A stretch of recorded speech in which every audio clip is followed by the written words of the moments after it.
going to call. Dr. Chase. Present. Ms. Decatur. Here. Ms. Egan. Here.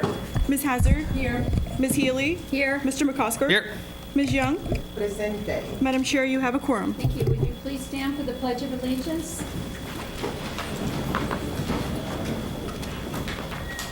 I pledge allegiance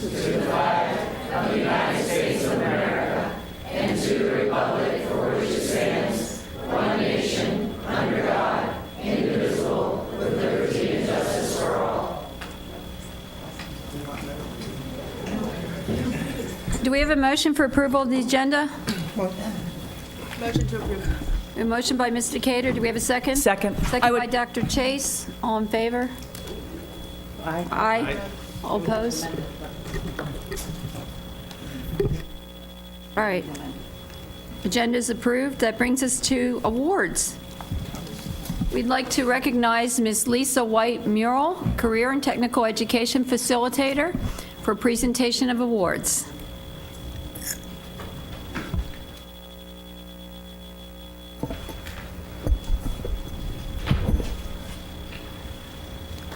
Chairman Healy, school board members, Dr. Benson, it is my pleasure tonight to recognize Stafford's 2018 Virginia State Technology Student Association finalists, TSA. These finalists competed in the Technosphere competition in May. Virginia TSA has more than 10,000 member students from 180 schools that compete regionally for the chance to compete at the state level. The following students are qualified to compete at the national competition. Students and advisors, please come forward when your name is called and remain at the front. Mountain View High School, first place 3D animation, Ethan Hamilton, Victoria Torres, Madison Ace Maddox, and Sydney Warren. Second place, fashion design, Isabella Olson, Kelly Akers, Sydney Hewitt, and Gianna Amabali. Advisors, Mark Mayer and Harmony Jones. Thank you for your support of the TSA at Mountain View High School.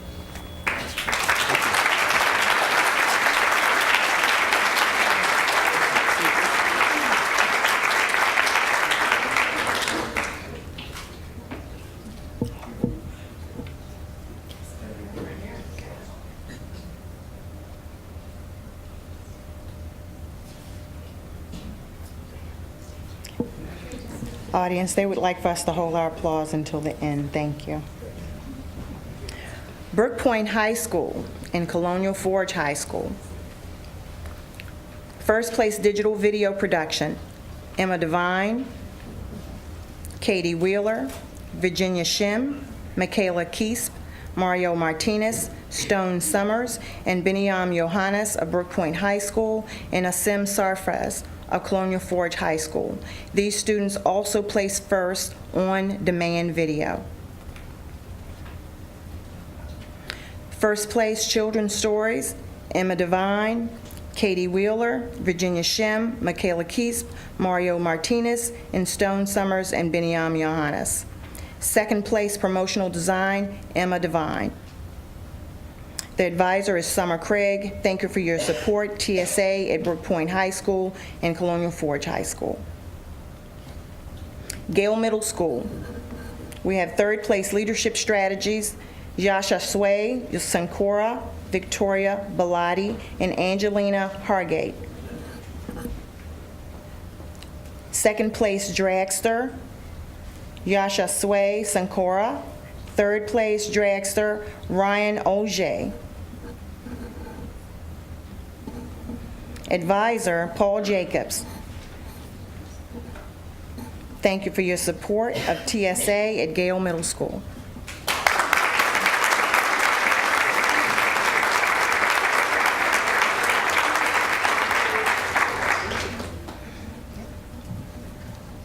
Let us give these talented students and their parents and dedicated advisors a round of applause.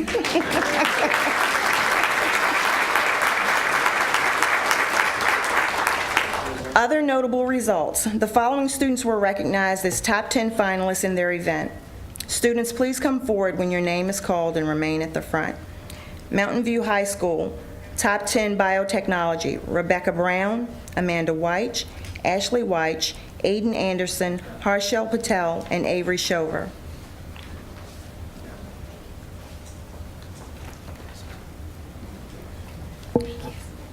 Top 10 Children's Stories, Gianna Ambali, Sydney Hewitt, Amanda Weich, Isabella Olson, and Kelly Akers.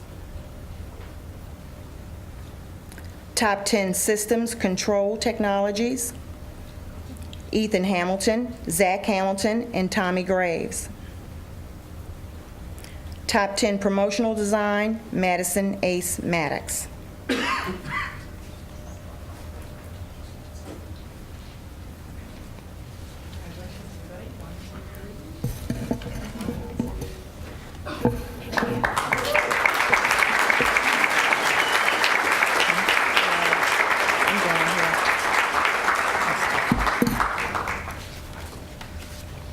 Brook Point High School, Top 10 Coding, Mario Martinez and Biniam Johannes.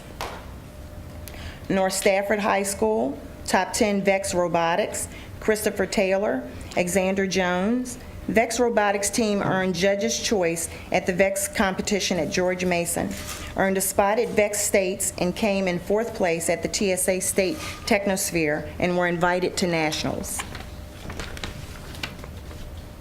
Top 10 Fashion Design, Maya Moody, Isabel Patrick, and Carissa Doolin.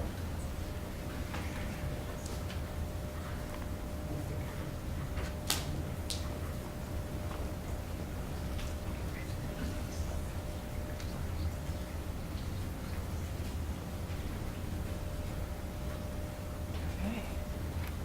1, 2, 3. Congratulations.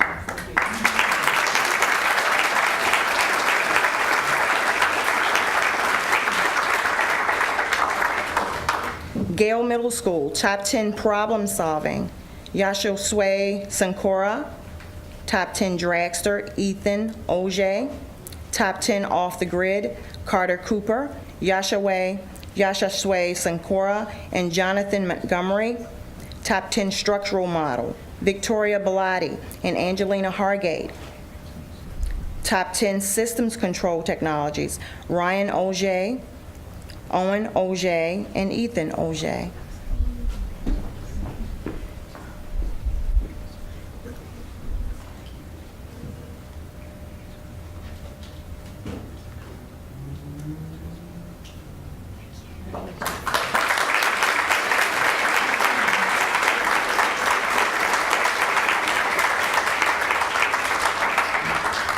For Virginia State TSA Member of the Year 2018, first place, Amanda Weich, Mountain View High School Biomed Stat Member.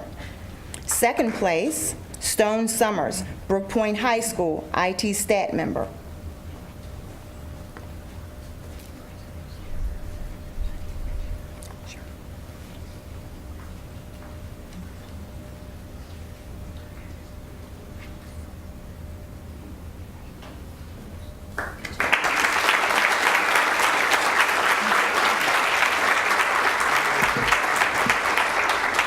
Overall, Stafford County placed 6th in the state, and Gale Middle School placed 10th among middle schools statewide. Congratulations to everyone involved in TSA. Thank you.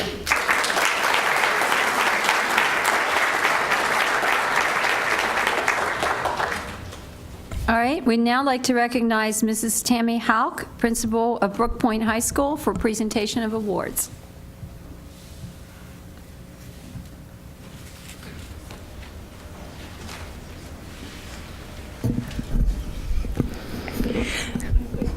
Good evening, Madam Chairman, school board members, and Dr. Benson.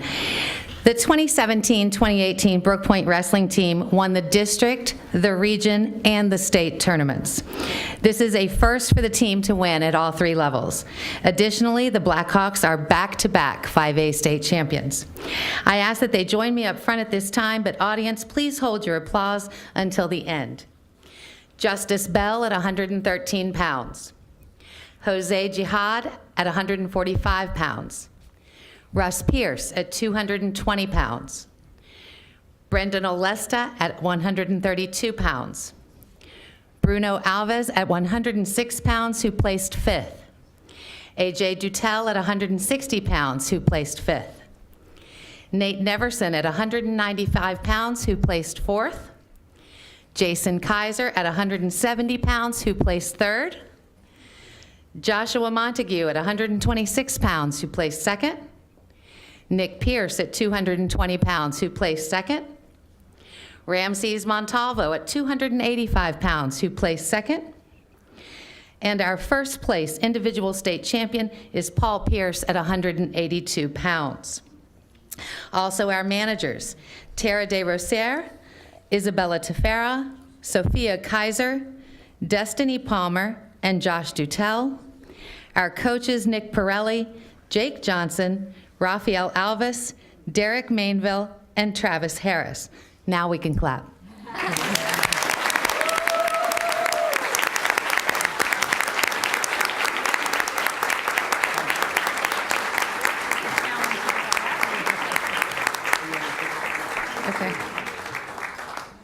All right.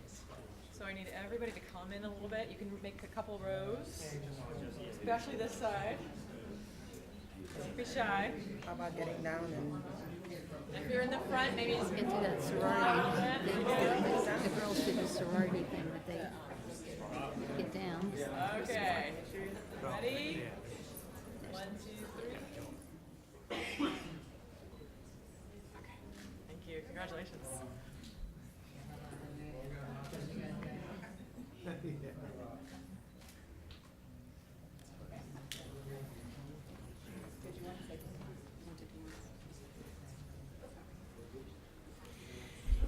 At this time, Roger Pierce, Assistant Principal for Activities and Athletics, would like to present to Irene Egan and Jamie Decatur and Madam Chairman Healy a plaque for the chambers and the hallway.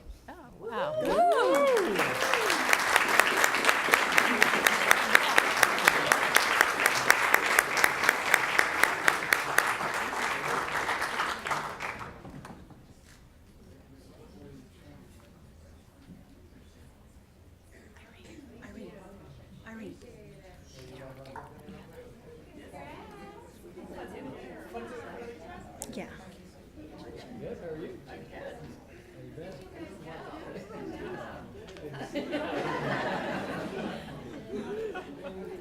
So we need. There we go. All right. Squat down. Ready? Thank you. Oh, yeah, that's my Michelle. Yeah, they got their rings. The bling. Wrestling. Managers.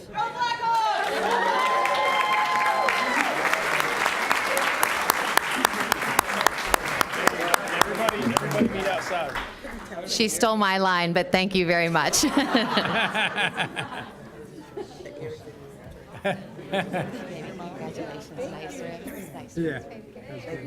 Congratulations. Last week. Bye, Nate. Good thing you didn't use your dance moves, Nate. All sorts of plaques. Oh my goodness. Thank you, Mrs. Halk. That brings us to Dr. Jim Stemple, Principal, Mountain View High School, for presentation of awards. Good evening, Madam Chair, school board members, Dr. Benson. I'd like to invite Jeanette Dillinger and her science teacher at Mountain View High School to join me up front. As Jeanette comes forward, I would like to announce to you that she was recently selected as the National Association of Geoscience Teachers as the 2018 Virginia Earth Science Teacher of the Year. Ms. Dillinger is truly an outstanding teacher. She recently was awarded one of the Stafford Education Foundation's Innovative Teacher Grants, and her students consistently score above the district and state averages in the end of course SOL test. On a personal note, she's taught 2 of my children, and they just love her. But I need to share an anecdotal story that happened just today.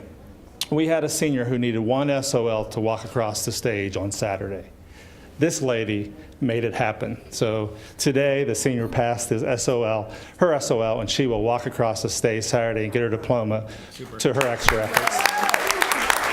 So you can see why she's the Earth Science Teacher of the Year, the extra mile to help make that happen for a student on Saturday. So congratulations, Jeanette. Sure.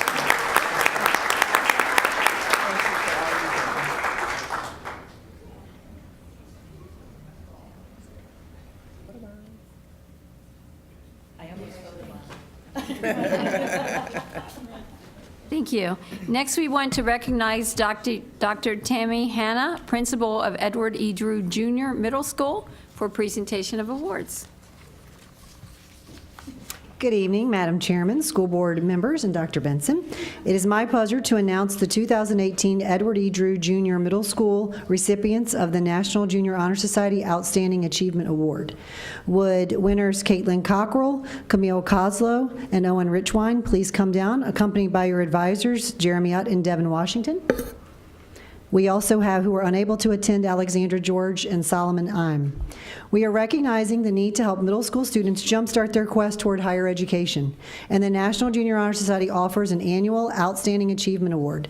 The award recognizes 500 exceptional NJHS students nationwide with $500 awards each. Those awards are placed into a college savings account to be managed by Oppenheimer Funds, and the students will actually be able to use them later towards college. The NJHS advisors can nominate members who have demonstrated excellence in the 5 pillars of the NJHS, which are scholarship, service, leadership, character, and citizenship. To date, Drew remains the only middle school in Stafford County to have won this award with our students. Drew students have received this award for 3 consecutive years since the award was first begun in 2016. And this year's 5 recipients bring Drew's middle school's total number of recipients to 9 and total scholarship earnings to $4,500. So we'd like to recognize them for this accomplishment.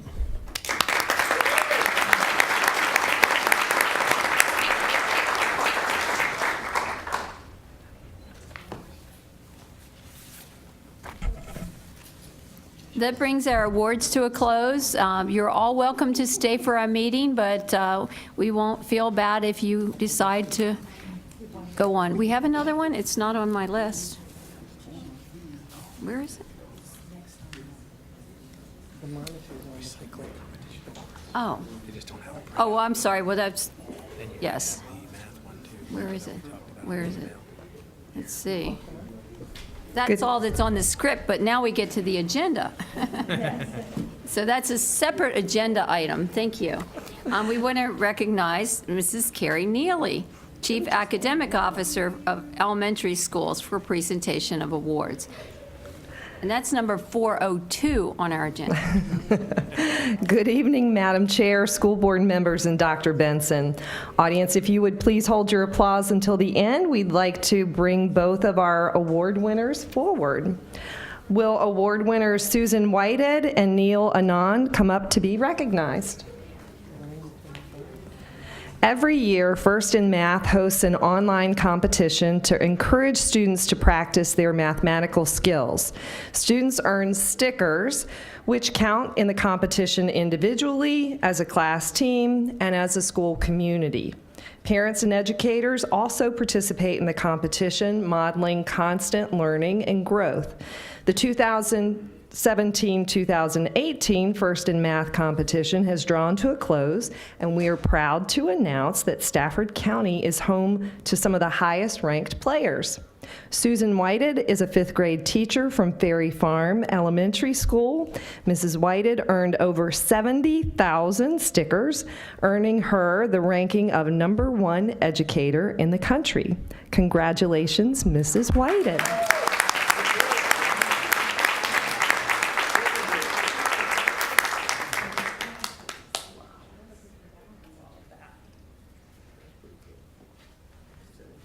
And Neil Anand, a 5th grade student from Widewater Elementary School, has earned 67,758 stickers this year.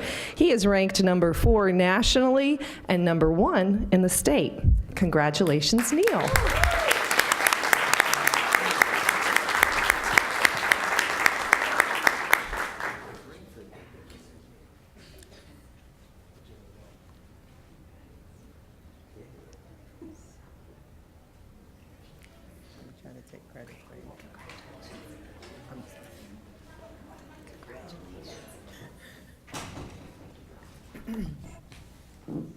Thank you.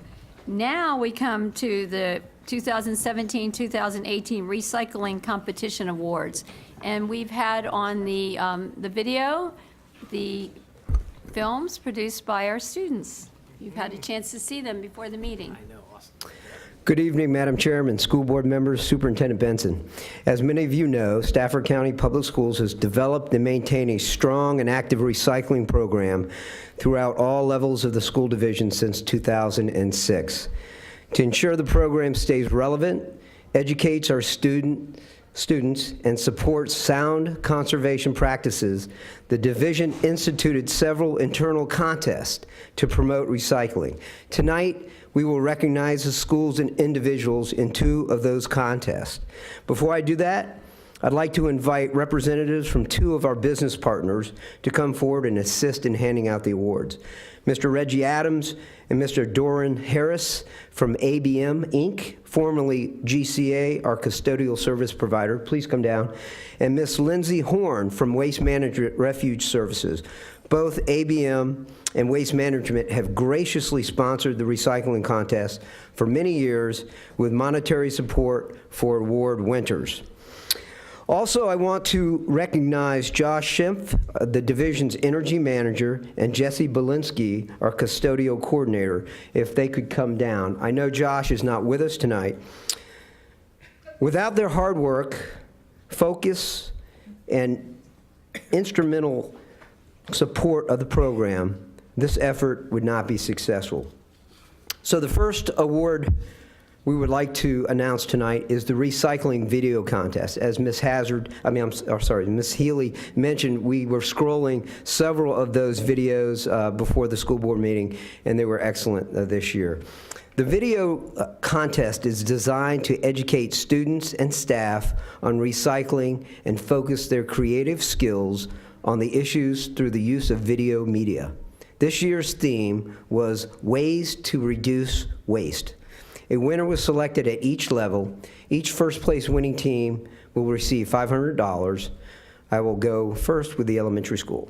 First place comes from Conway Elementary School. The title of the video is Home, Heal Our Mother Earth, directed and produced by Bella Wood. Would Principal Raybold and Miss Wood please come forward? Bella will receive $500 as a winning player.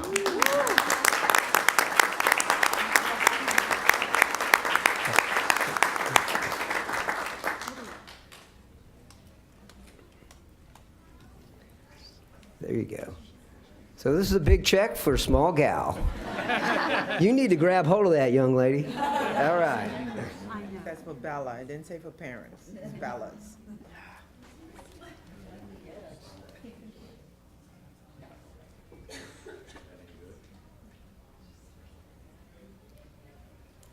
Thank you. Wait, one more. Right here.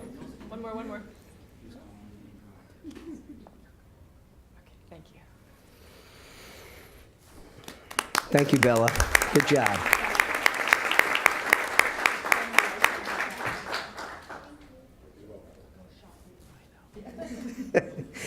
At the middle school level, first place comes from Rodney Thompson Middle School. The title of the video, Don't Refuse to Reuse, directed and produced by Zoe Jones and acting Ellie Jones. So would the Jones sisters please come down? Oh, so cute. We have both middle school and elementary school represented here. So. Gotcha.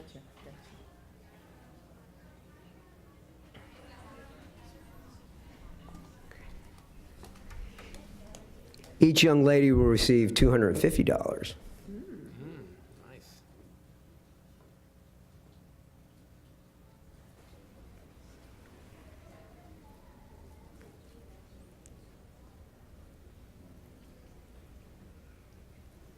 Get used to it.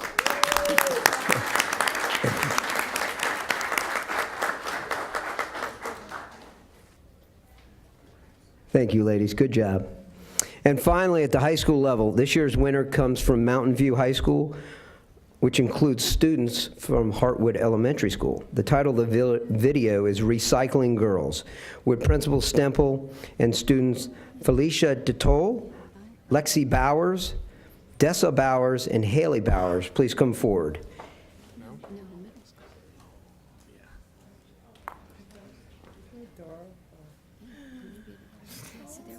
Get in here, my friend.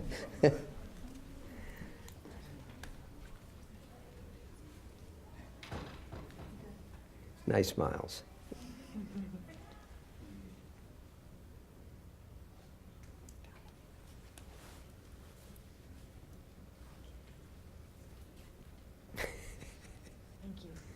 Great job, ladies.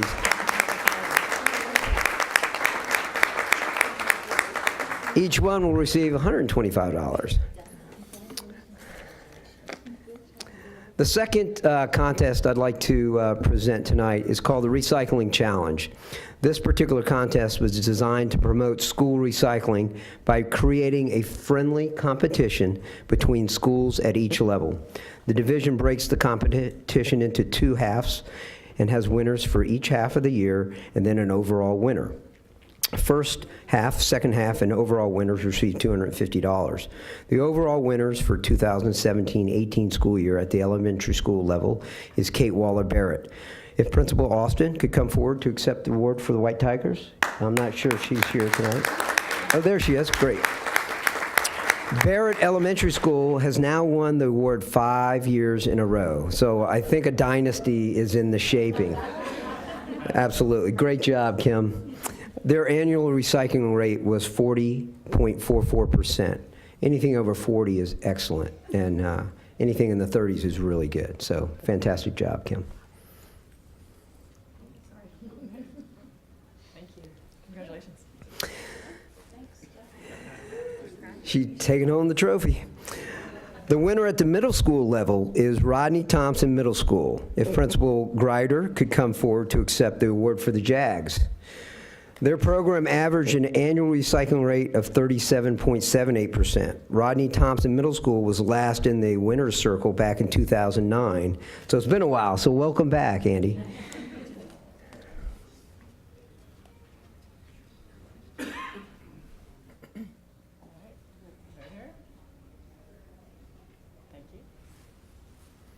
It's almost like the Stanley Cup. We were chiseling the winners. You know, we just got the results a couple days ago, so we're in there putting the names on there.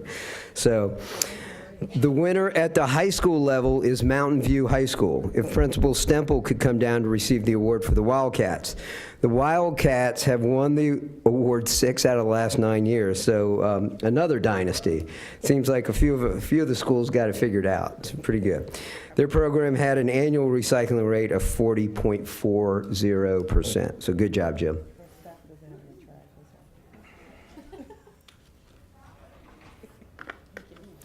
Congratulations to all of our winners and to all of our schools for another successful year in recycling. Thank you.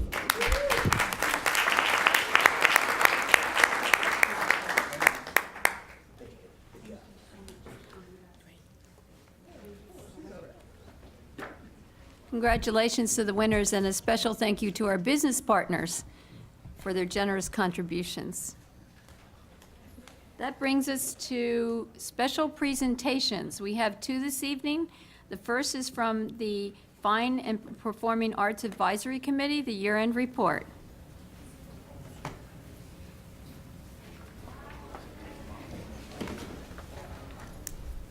Good evening.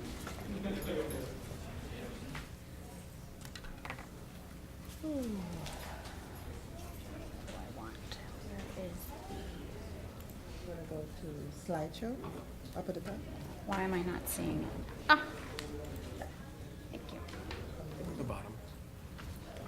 Good evening, Madam Chair, school board members, and Dr. Benson. My name is Deborah Conley, and I am the chairman of the Fine and Performing Arts Advisory Committee this school year. Thank you in advance for allowing me to speak on behalf of our committee this evening. The Fine and Performing Arts Advisory Committee is comprised of students, parents, teachers, and community members.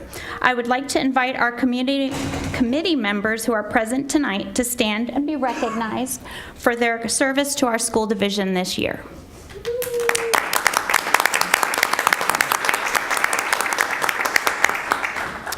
Tonight, I will be sharing student enrollment data and the impact of our arts programs on our community, including our sensory-friendly performances, our Fine Arts Festival, and the many student achievements this school year.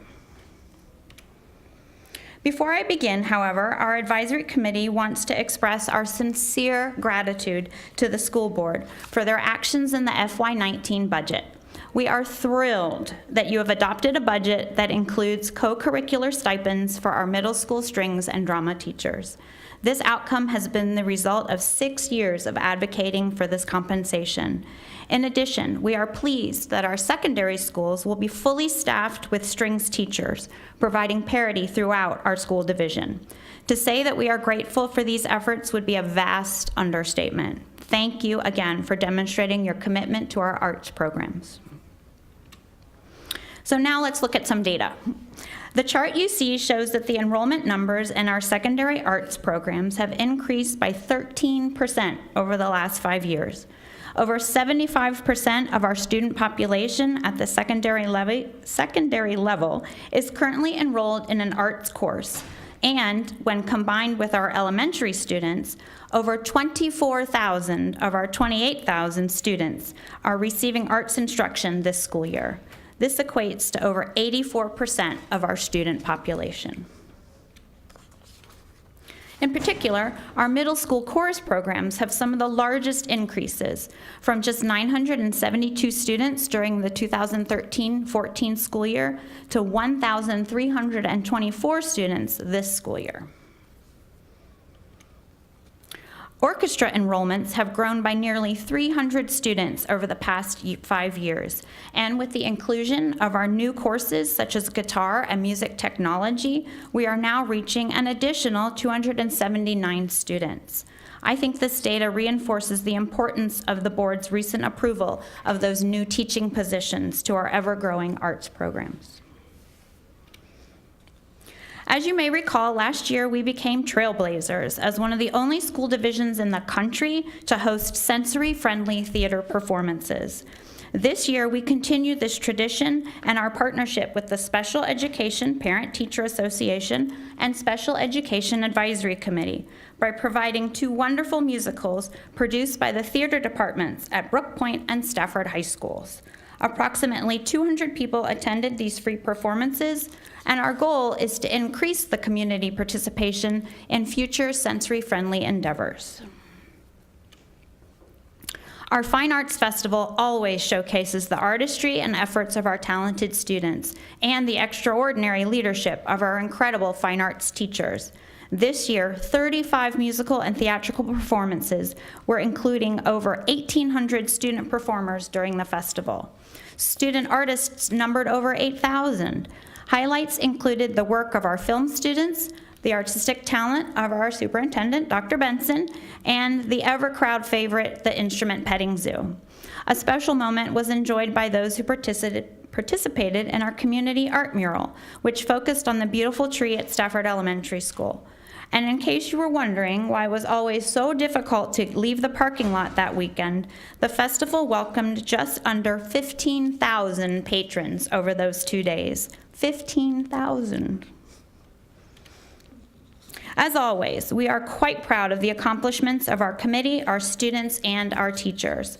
While we do not have enough time to share every accomplishment with you, here are some of the highlights. Over 3,000 elementary students saw free school day performances by our high school theater programs.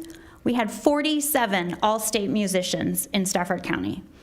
85 ratings of superior or excellent at our music performance assessments, and over 15 art shows just here in our local community. Stafford County Public Schools arts programs have had an impact on our community in many positive ways. Our students have performed far from home on the ship The Intrepid and the streets of Disney World to right here at home at Embry Mill Park, the new Walmart on 610, Busch Gardens, and at various Stafford County events. Art students from our 5 high schools have collaborated to design and create a mural honoring Mark Lindsay that is proudly showcased in the Jeff Rouse Center. We collaborated with the Friends of Chatham to host a drama contest where our Stafford students created original works about Stafford history and competed to earn cash prizes for their efforts. And thanks to our friends in communications, student photographers can now serve as interns for our school division, using their career skills to communicate the visual story of Stafford Public Schools. Our arts programs are embedded into the very fabric of our county, and I think we often forget that our students are still apprentices, learning and honing their artistic skills and knowledge. Through their contributions to their school communities and beyond, though, their professionalism and evidence of career-ready skills in the arts is demonstrated. Looking ahead, we task next year's advisory committee to continue the collection of data regarding our arts programs and student achievement, as well as expanding our knowledge to provide input into the high school educational specifications. And our committee does have a few recommendations for you to consider as areas for growth in the future. First, our elementary and secondary choral programs need accompanists for students to perform the quality literature that is expected of them. The cost for every school to hire a paid accompanist for just 2 concerts per school year is quite minimal, around $10,000. This funding would allow our teachers to focus their efforts on creating that beautiful music with our developing singers. Second, our committee understands the competing priorities for capital improvements as our facilities age and our student population increases. We understand that prioritizing must take place, but we ask that you do not forget about the arts facilities at North Stafford High School. North Stafford is now the only high school in Stafford County without an appropriate theater arts classroom or 3 large music ensemble spaces. We want to thank Scott Haran and his team for continuing to investigate renovation options involving art spaces for future planning. Lastly, our committee believes that this board has made great advances to level the playing field for our students in the arts by fully funding performance assessments for all music students and including non-ensemble classes such as guitar and music technology into our program of studies. It is evidenced by our enrollment data that any student who wants to take an arts course has the opportunity to do so here in Stafford. Students can rent an instrument at little to no cost, can receive necessary supplies like reeds and strings, and with this year's textbook adoption, middle school band and strings students will receive their printed instructional materials at no cost to their family. Our students continue to flourish, earning top honors at the district and state levels. However, these co-curricular events can be quite costly for schools who have a large number of student participants. For example, one of our schools had 40 students make district chorus. At $41 per student, that was a significant cost of $1,600 for just that one school. All state music fees were $140 per student this year. As we strive to improve our access and equity for all students, a lack of parity does exist. While some schools are able to pay those student fees for their students, oftentimes parents or booster groups are asked to pay in order for these students to participate. To help fund these co-curricular activities, we strongly ask you to consider including a budget line item in order to fully fund all arts students attending these honorable events. Just like America's Got Talent, our Stafford students have talent.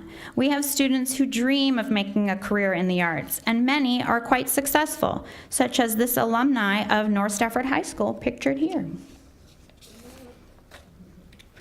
In closing, the Fine and Performing Arts Advisory Committee thanks you so much for your time, and we look forward to continuing to serve at the pleasure of this board.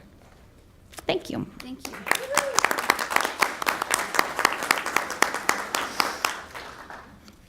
Any questions? No? Thank you very much. Thank you. That brings us to the year-end report from the Special Education Advisory Committee.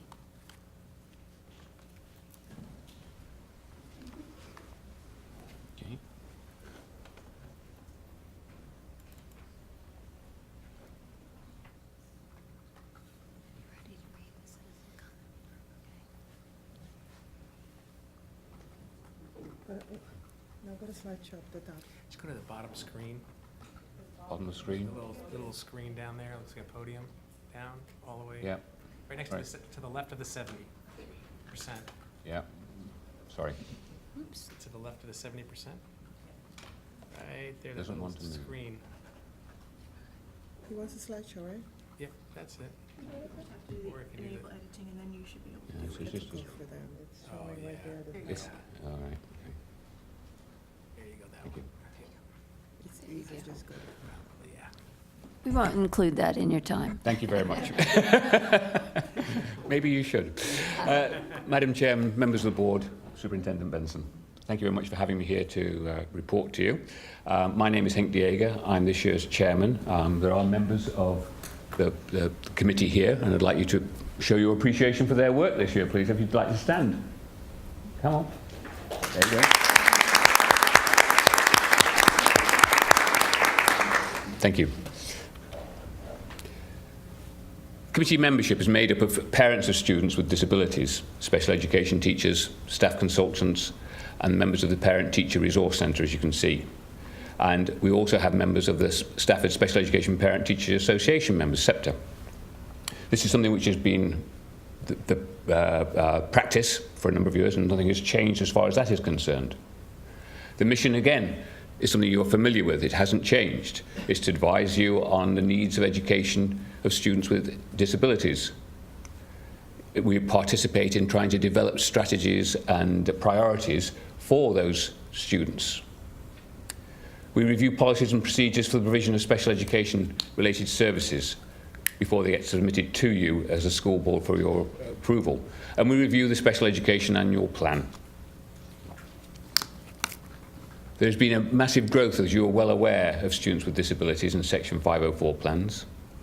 Parents get involved through the SEAC, and it's an opportunity for parents to raise concerns. And this year, you'll be pleased to know that there have been no parental concerns raised at the SEAC meetings, and I'd like to come back to that at the end.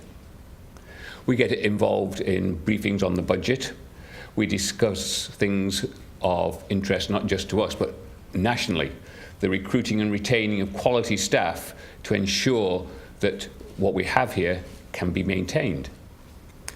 And educating parents and staff about the complexities of what is a very involved part of the educational system. The parent and staff training has been involved in a number of areas. The first part we were involved with was the transition services, how you move from one part of the school system to another, which is difficult for anybody, but with children with special needs can be very challenging for parents particularly. Project Search is something which has recently started and has been very successful in that transition from school into working life for these children, which is a great achievement and something which Stafford is leading in. Another area quite complex, quite difficult complexity is Medicaid waivers, which we've had the help of the Disability Resource Centre to help us understand and educate people on what is available, how you go about getting the best things for your child. And there are multiple trainings provided by the Parent Teacher Resource Centre, plus the SCPS organisation, to help parents and teachers get through all the questions, because every child is different. There's a whole spectrum of different needs within that special education title, and so it is very difficult for parents to go somewhere and just get one answer to fit all. It doesn't happen, so you have to individualize it as you go. Over 20 trainings have been held for parents within the community by the organisations. We have reviewed and signed the annual plan, which is just a normal part of the process of obtaining support. And something which we're quite proud of, really, are the Buddy and Extra Mile Awards. These are awards given both to staff and adults, not necessarily staff, who have shown extra commitment, the Extra Mile Awards, and the Buddies, kids who help each other to get through their day and be successful. Recommendations we have. We want to continue to adhere to the Guide for Special Education Advisory Committees in Virginia. That's a given, I think. For next year, we're going to develop a calendar for speaking events and published over the summer so we can try and get more parents involved and give them information which helps them to make good decisions for their children. We want to support the budget process, which you've been very successful at as far as we're concerned, but in understanding staffing needs and standards based on the IEPs which each child has, and understandings of compliance, what you have to do and what is optional. Updates on the state performance indicators and areas that we can improve in. And one area which I'm particularly keen for you to take note of is to encourage you to get your nominees to come and be on the SEAC committee. That is how we're going to get feedback from the community for you so that you can serve the community as well as possible. And I know that's your aim on being on the board in the first place. Going back to that no public comments, I believe, and the committee believes, that this is a reflection of the success of the whole variety of programs which make up special education. And that success starts with commitment, and your commitment to start with, to provide the resources that help those programs go about and happen. And we'd like to thank you very much for that commitment, and particularly for Mrs. Decatur, who's been very good at coming to all our meetings and asking pertinent questions, putting people on the spot when needed, and hopefully briefing you about what is going on. So this is where it starts. But it's a team effort, and it goes all the way through the system. The Parent-Teacher Resource Centre is an excellent place. It's run by people who have personal experience of having kids with special needs and helping people. But it's also a reflection of how parents with questions, and they all have questions, are helped and have those questions answered well enough to keep them happy within the school system. The SCPS organisation, which is here in Stafford, is another avenue of information and helping parents to find their way through what is a very complicated series of questions which you have to ask for everybody. And I say, the Buddy and Extra Mile Awards are a reflection of all the others who come in to help make these things a success.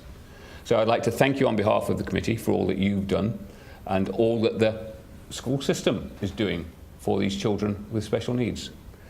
If you've got any questions for me, I will do my best to answer. Thank you. Ms. Young, you have a question? Yes, thank you for all you do. My question is more on the resource center. Where is it? What are the hours, and who covers it? Are they volunteers? No, we have our ladies The here. individuals. Yeah. So how do you educate the parents, and how do the staff keeps up their education? Do they?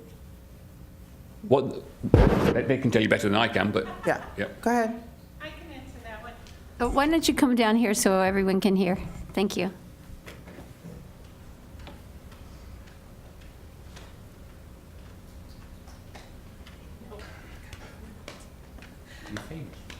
Good evening.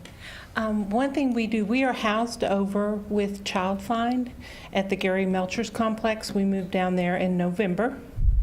And so we are, and the ways that we help parents, we have a large resource library that is available to any parent in Stafford County. They come in and check out like a library system. There's approximately 4,000 items in there that can be checked out. They're also checked out by staff. We have a lot of games, a lot of teaching ideas and things like that for different disability areas that are utilized. We offer workshops to our families in the evenings and during the day. So there's different trainings, Medicaid waivers, Social Security, the things that impact a lot of our families, guardianship, and all of that sort of stuff. So we offer a lot of that. We also sit with a lot of the area agencies on a group called Fredericksburg Area Council on Transition that puts on a large biennial transition fair for Caroline, Spotsylvania, Stafford, City of Fredericksburg, where we have approximately 350 attendees, lots of about 30 breakout sessions for information. So that's a little piece of what we do. So my second question would be, or fourth, fifth, there is a waiting list probably for individuals trying to get in there. And so for those parents that cannot access and don't have any kids in there but have disabled kids, can they be helped? Can they get resource also, or no? What do you mean? So if there are kids that the parents are looking for workshops or information, but they don't have it, is it specific only? Anybody, Okay, and great. any parent in Stafford County. We also have a lot of parenting materials. We have a lot of twice exceptional, gifted with learning disabilities and that sort of thing, materials on our shelves. So any parent in Stafford County is welcome to come in. I know Mr. Cato has given up updates before, but Yes. I just wanted to know, thank you for what you've done, and wanted to know if there's anything you need from us. This is your time we also. have been very lucky in our support from student services. And with the move and some of the things that we've been able to do, we expect to broaden our reach into the parent and offer a lot of daytime support and workshops and stuff this next year in our new space, in addition to what we normally do. So Thank you. I think Mrs. Egan has a question. Comment. Every time you guys come before us, I always like to take the opportunity to thank you. It's my oldest now is, he's going to be a senior this year. And when I first started my career at Stafford County Public Schools as a mom, we started out with Child Find and the Parent Resource Center. And I am forever in your guys' debt. I mean, had it not been for the Parent Resource Center and Child Find, I was on a very lonely and dark road, and you guys just turned all the lights on for me. So I just wanted to say thank you again and appreciate you being here with us all the time. Thank you. So,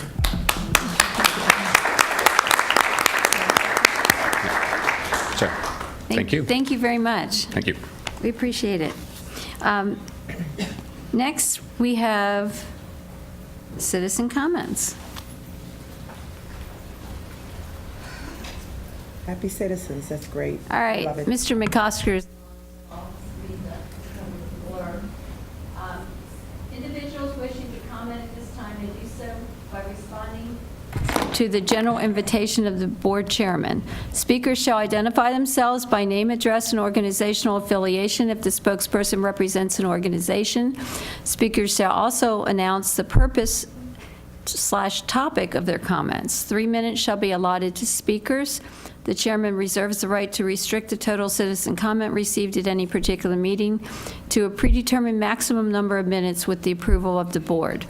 Citizen comment which is profane, abusive, or which threatens imminent physical harm shall be ruled out of order by the chairman. Although the board provides the opportunity for citizen comment, individuals desiring to register complaints against the division employees or division programs, services, or activities may also utilize the procedures outlined in Stafford County Public School Policy 1113, public comments. It's okay. We have 5 people who've signed up, so I'm going to call their names first. If there's anyone who wishes to speak who has not signed up, they can follow these 5 people. And after you speak, there's a sign-up sheet on the ledge there that will need you to sign up with your name and address for the record. The first speaker is Alex Weathersby, followed by Larry Crosswell.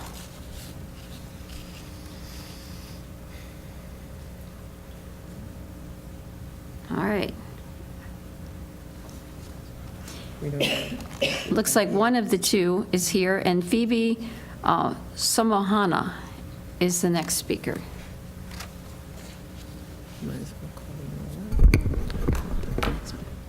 Good evening, Madam Chair, School Board, and Dr. Benson. My name is Larry Crosswell. I live at 31 Washington and Lee Boulevard in the Rock Hill District, your district, ma'am. While my primary focus tonight is to voice my support for the pre-Labor Day start to the school calendar, please allow me a brief moment to address Dr. Benson. This is quite possibly the last chance that I will see you, sir, so I'd like to just say thank you. Thank you very much for everything that you've done for the district, for the teachers. I have not agreed with every single decision you have made, but I have respected every single one because I know that you go through a thorough, careful, deliberative process before arriving at them, so thank you very much. As a parent of 2 children in Stafford County Public Schools and as a nationally board certified 19-year veteran teacher, I absolutely support a pre-Labor Day start to the school calendar. The pre-Labor Day start used to be the traditional school calendar. Now people like to refer to the post-Labor Day start as the traditional school calendar. I would ask the board not to let naming semantics get in the way of making the best decision for the students of Stafford County. The pre-Labor Day start would allow students to have a true winter break between semesters without SOL tests, midterms, and finals hanging over their heads. It would also greatly increase the odds of us actually having final exams for the first semester classes. In the 6 years which I have been employed in Stafford County, half of them have either had us not give first semester final exams or not count first semester final exams. What kind of message are we sending our students when we design a calendar that seems to leave the fate of academic finals up to the whims of weather? For the SOL courses, doesn't it make much more sense to have the SOL prior to winter break for continuity of instructional purposes? Additionally, as a parent, I hope that my children will be involved in either athletics and/or band programs. It seems ludicrous to me that we structure our calendar so that students who are in band and fall sports only get 6 weeks of summer break. This year, for example, the last day of school is Friday, and the first day of golf and football practice is Thursday, July 26th. These students will get 40 days off for their entire summer break. It would be so easy for you all to grant these involved students the months of June and July as a well-deserved break. I know that last year teachers seemed to be split down the middle as to their preference for a calendar change, but I suspect if you ask only high school teachers, you would find an overwhelming majority are in favor of it, as our students are the ones most affected by the current calendar. As I mentioned earlier, the finals and SOLs hanging over their heads during winter break is an issue, sports and bands, and also students who want to do summer internships and/or military experiences in early June. They either have to get special permission from the principal or they just miss out on these fantastic educational opportunities. I implore you to move the start date before Labor Day so that the first semester can finish before winter break. This start would benefit all middle and high school students in Stafford County Public Schools enrolled in classes with midterms and final exams. Thank you very much. Perfect. Perfect timing. Phoebe Samahano, followed by Michelle Wickman and Chris Lawson.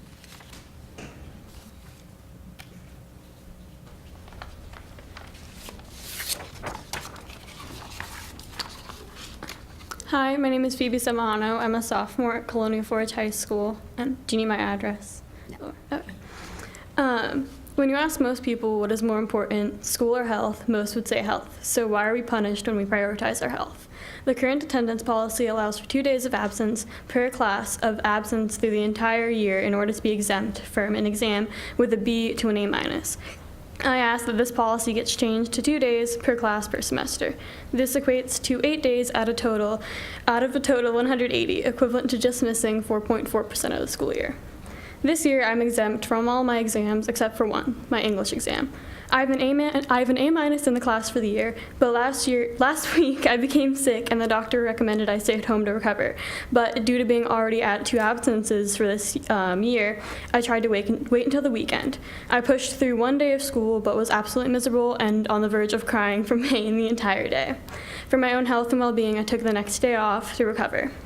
This absence, being my 3rd for the class, all of which this year have been due to illness, led me not being exempt for the exam, even though I have an A- in the class. Numerous times throughout the year, I've had friends come to school sick, unable to miss class in order to remain exempt from an exam. In fact, I've done it numerous times. This year, my math teacher even tried to send me home because I was so sick, forcing me to go to the nurse. But because I didn't have a fever, I was able to stay in class. What does it say about a school system when a kid would jump at the opportunity to stay in school even when sick enough that a teacher is concerned? I'm not proposing a free-for-all with attendance. I understand that the rules are in place for a very good reason. I'm just asking that the policy is more reasonable. I ask you to consider, what's more important to you, the health of students or attendance? Thank you. Is Michelle Wickman here? And then Chris Lawson?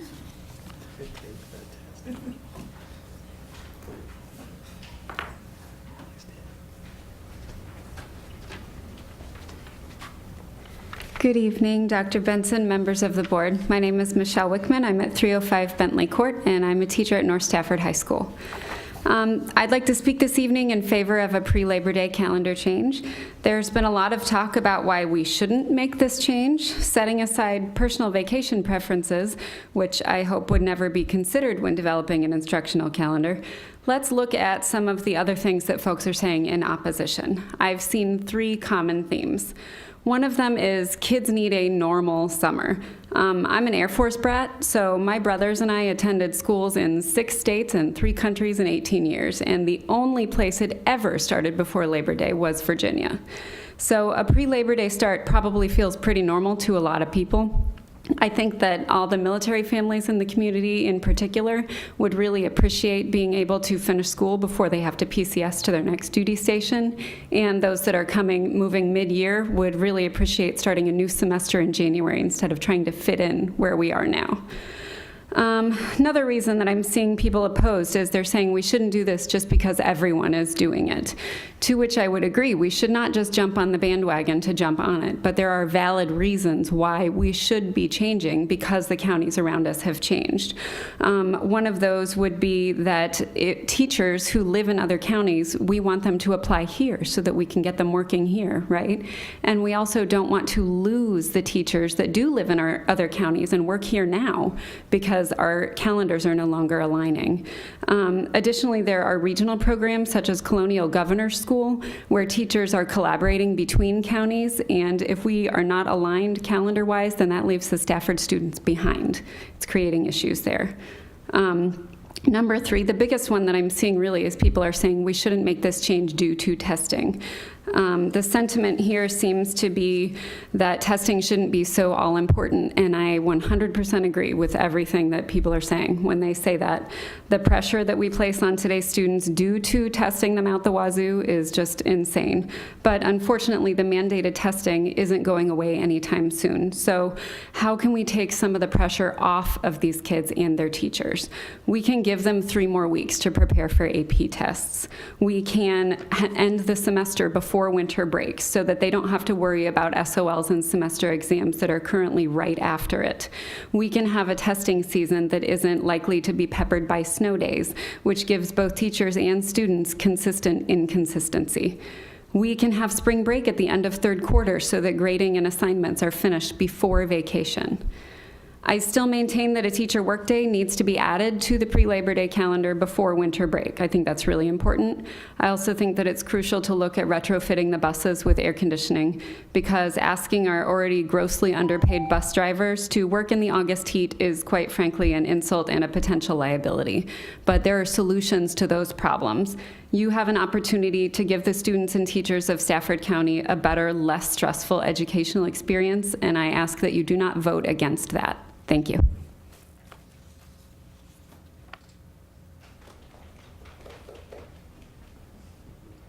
If there's anyone that would like to speak to the board after Mr. Lawson, please come forward when he's done.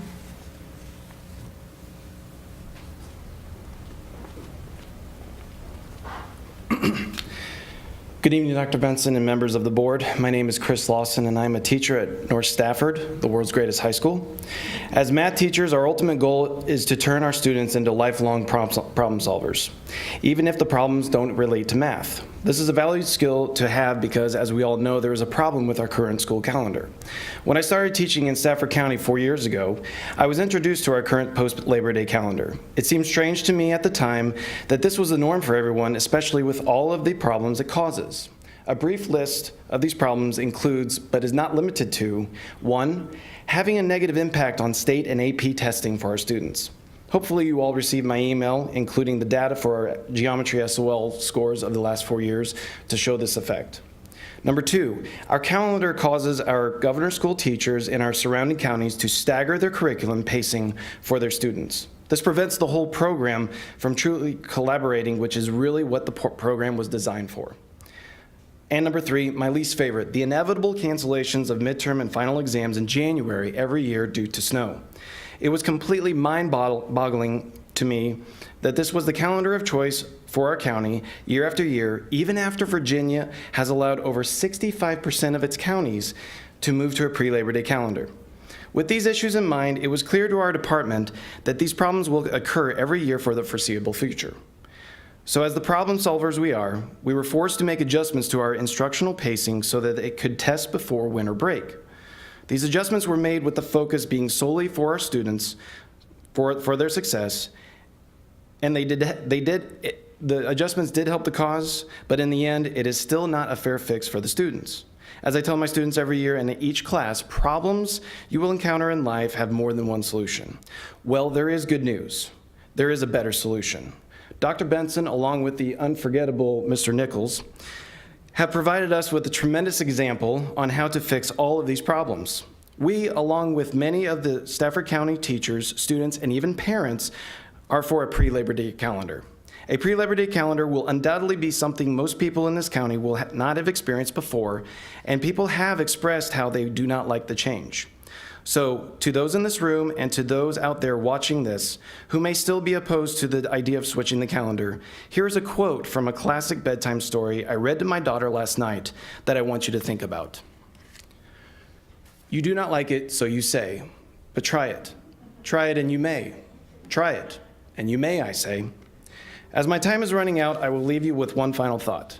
I firmly believe the success of our students the next few years will depend on the board's decision 2 weeks from now. So members of the board, in favor of pre-Labor Day calendar, we ask you to make it a great calendar or not. The choice is ultimately yours. Thank you. Is there anyone else who'd wish to address the board? Please come forward now.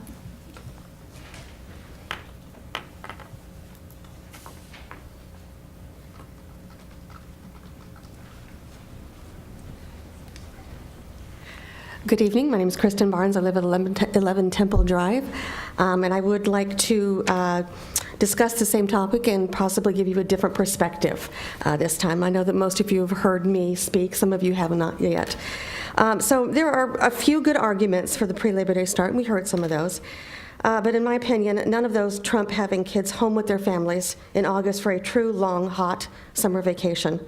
We are pushing these kids harder and harder, and their childhoods are fading into an early start towards college ambitions. It has become so all-consuming that the singular focus of childhood now centers around how many advanced courses they can fit in and how early we can start them on their path to college and adulthood. Calendar changes like year-round school or pre-Labor Day start are a symptom of our kids' disappearing childhood and the ever-increasing pressure to succeed at all costs.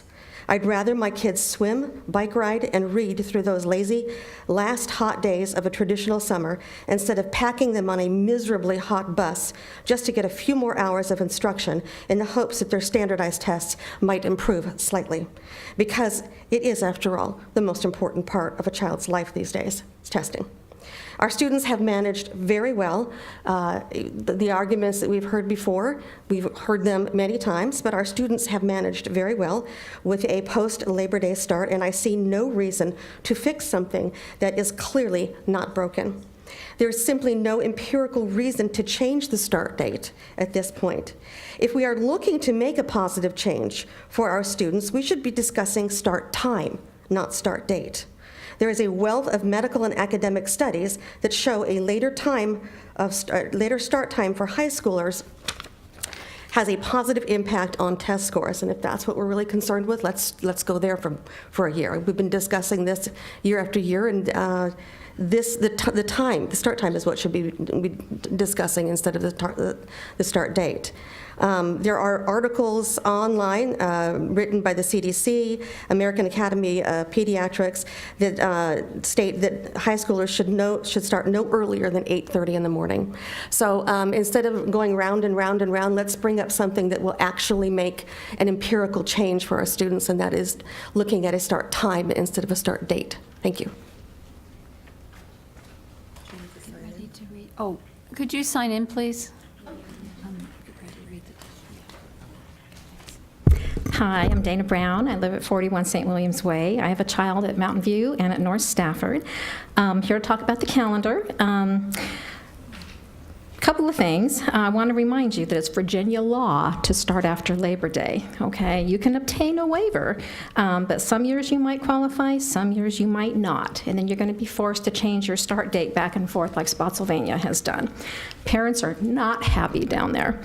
I think the previous speaker, Mr. Crosswell, who's probably going to be one of my daughter's teachers next year, said he's lived here 6 years. I've lived here 18 years, and we've always started after Labor Day, probably because there's no reason to start early. I was thankful that during your last meeting that Dr. Benson shared that there was no compelling evidence that starting early improves grades or test scores. For so many years, you were erroneously told otherwise. Pretty much everything that's been sold to you as a reason we must start early has been debunked. And as far as test scores, our schools wipe the floor regionally, okay? Our post-Labor Day test scores are the best regionally. Now, last year, even though you did a great job, I thought, kind of being neutral on that, there was one thing that kind of stuck in my craw, and that was, as a CGS parent, I did have a little heartburn the last meeting that there seemed to be kind of a veiled attempt to try and hang an early start need on the governor's school. It was alluded that the CGS students had summer AP assignments because we were in a regional program that had other schools that started early. Well, turns out that's not why they have summer assignments. I received this bulletin, which I'll give you, a few days ago from one of our high schools, North Stafford, reminding all, and I do mean all, AP students to come pick up their summer homework assignments. These are for students that aren't in the governor's school. So it turns out being in a regional program has nothing to do with summer assignments. And there's a complete list on here of all the teachers and all the classes that have a summer assignment. There's no reason we need to start on August 12th and August 10th. Colleges don't even start that early. Did a little research. UVA, August 28th. William and Mary, August 28th. George Mason, August 27th. UMW, August 27th. James Madison, August 27th. Radford, August 27th. ODU, August 25th. For Saturday classes, August 27th for everybody else. Christopher Newport, August 27th. The earliest one I found was Longwood at August 20th. So nobody is making their kids go back to school August 10th and August 12th. And I just want to remind you that the survey you guys did last year showed that even despite this part that staff got to vote multiple times in multiple buckets for both staff and parents, post-Labor Day still won out. Well, I had more, but I'll tell you next time. Thank you.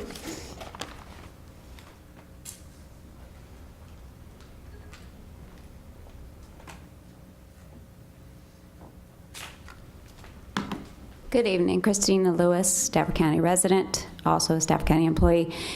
I'm completely neutral on this topic. Just an observation here. I've heard a lot of input from parents, staff members, some community members, but I haven't really gotten input from the students.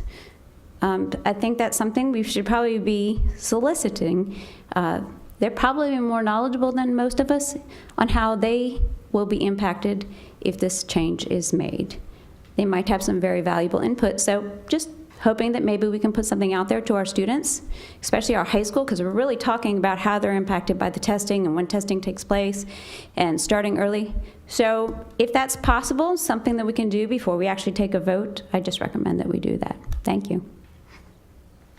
Thank you. Is there anyone else who would like to address the board? Oh, you need to sign in. Anyone else who'd like to address the board? Seeing none, we'll close the public comment period. Come back to the Student Discipline Committee report. Mr. McOsker. Yes, thank you very much. Student report.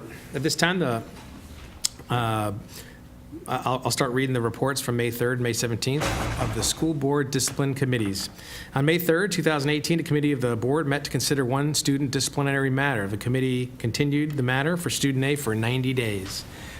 On May 17th, 2018, the committee of the board met to consider 5 disciplinary matters. The committee expelled student A and permitted the student to attend the regional alt-ed program, expelled student B and permitted the student to attend the regional alt-ed program during the 2018-2019 school year, suspended school student C for the remainder of the 2017-2018 school year and the entirety of the 2018-2019 school year, and permitted student C to attend the regional alt-ed program. Continued the matter for student D for 90 days and suspended student E for the remainder of the 2017-2018 school year. That's it, Madam Chair. Thank you. That brings us to board member comments. Ms. Egan, we'll start with you this evening. Thank you. I'll try to make it quick. It's getting late.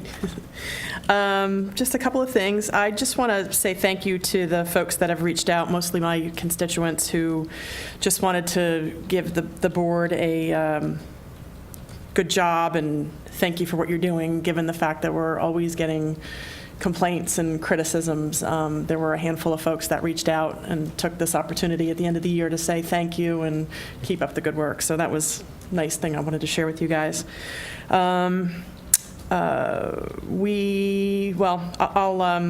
leave the committee report for the 3-on-3 to you. I just want to touch on the one portion of it because I gave such a very long discussion about the school resource officer program. Feel free to report on anything because I have mom brain. Anyway, we are moving towards, or the sheriff's office and the school division and some of our principals are all working together to put together the security protection officer program. And we'll have more about that in the future, but things are on their way to happening, and we are going to be briefed on this by the sheriff's department. On the 26th, we're going to have a special closed session to get some details about that. So I wanted to share that with you. I'll touch on two things, and if you want to elaborate on the shared services committee that are the 3-on-3 committee, I'll leave that to you. But there are two things that need to be kicked to the FAB, Mr. Chairman. Yep, got it. One is going to be the shared services. Yep.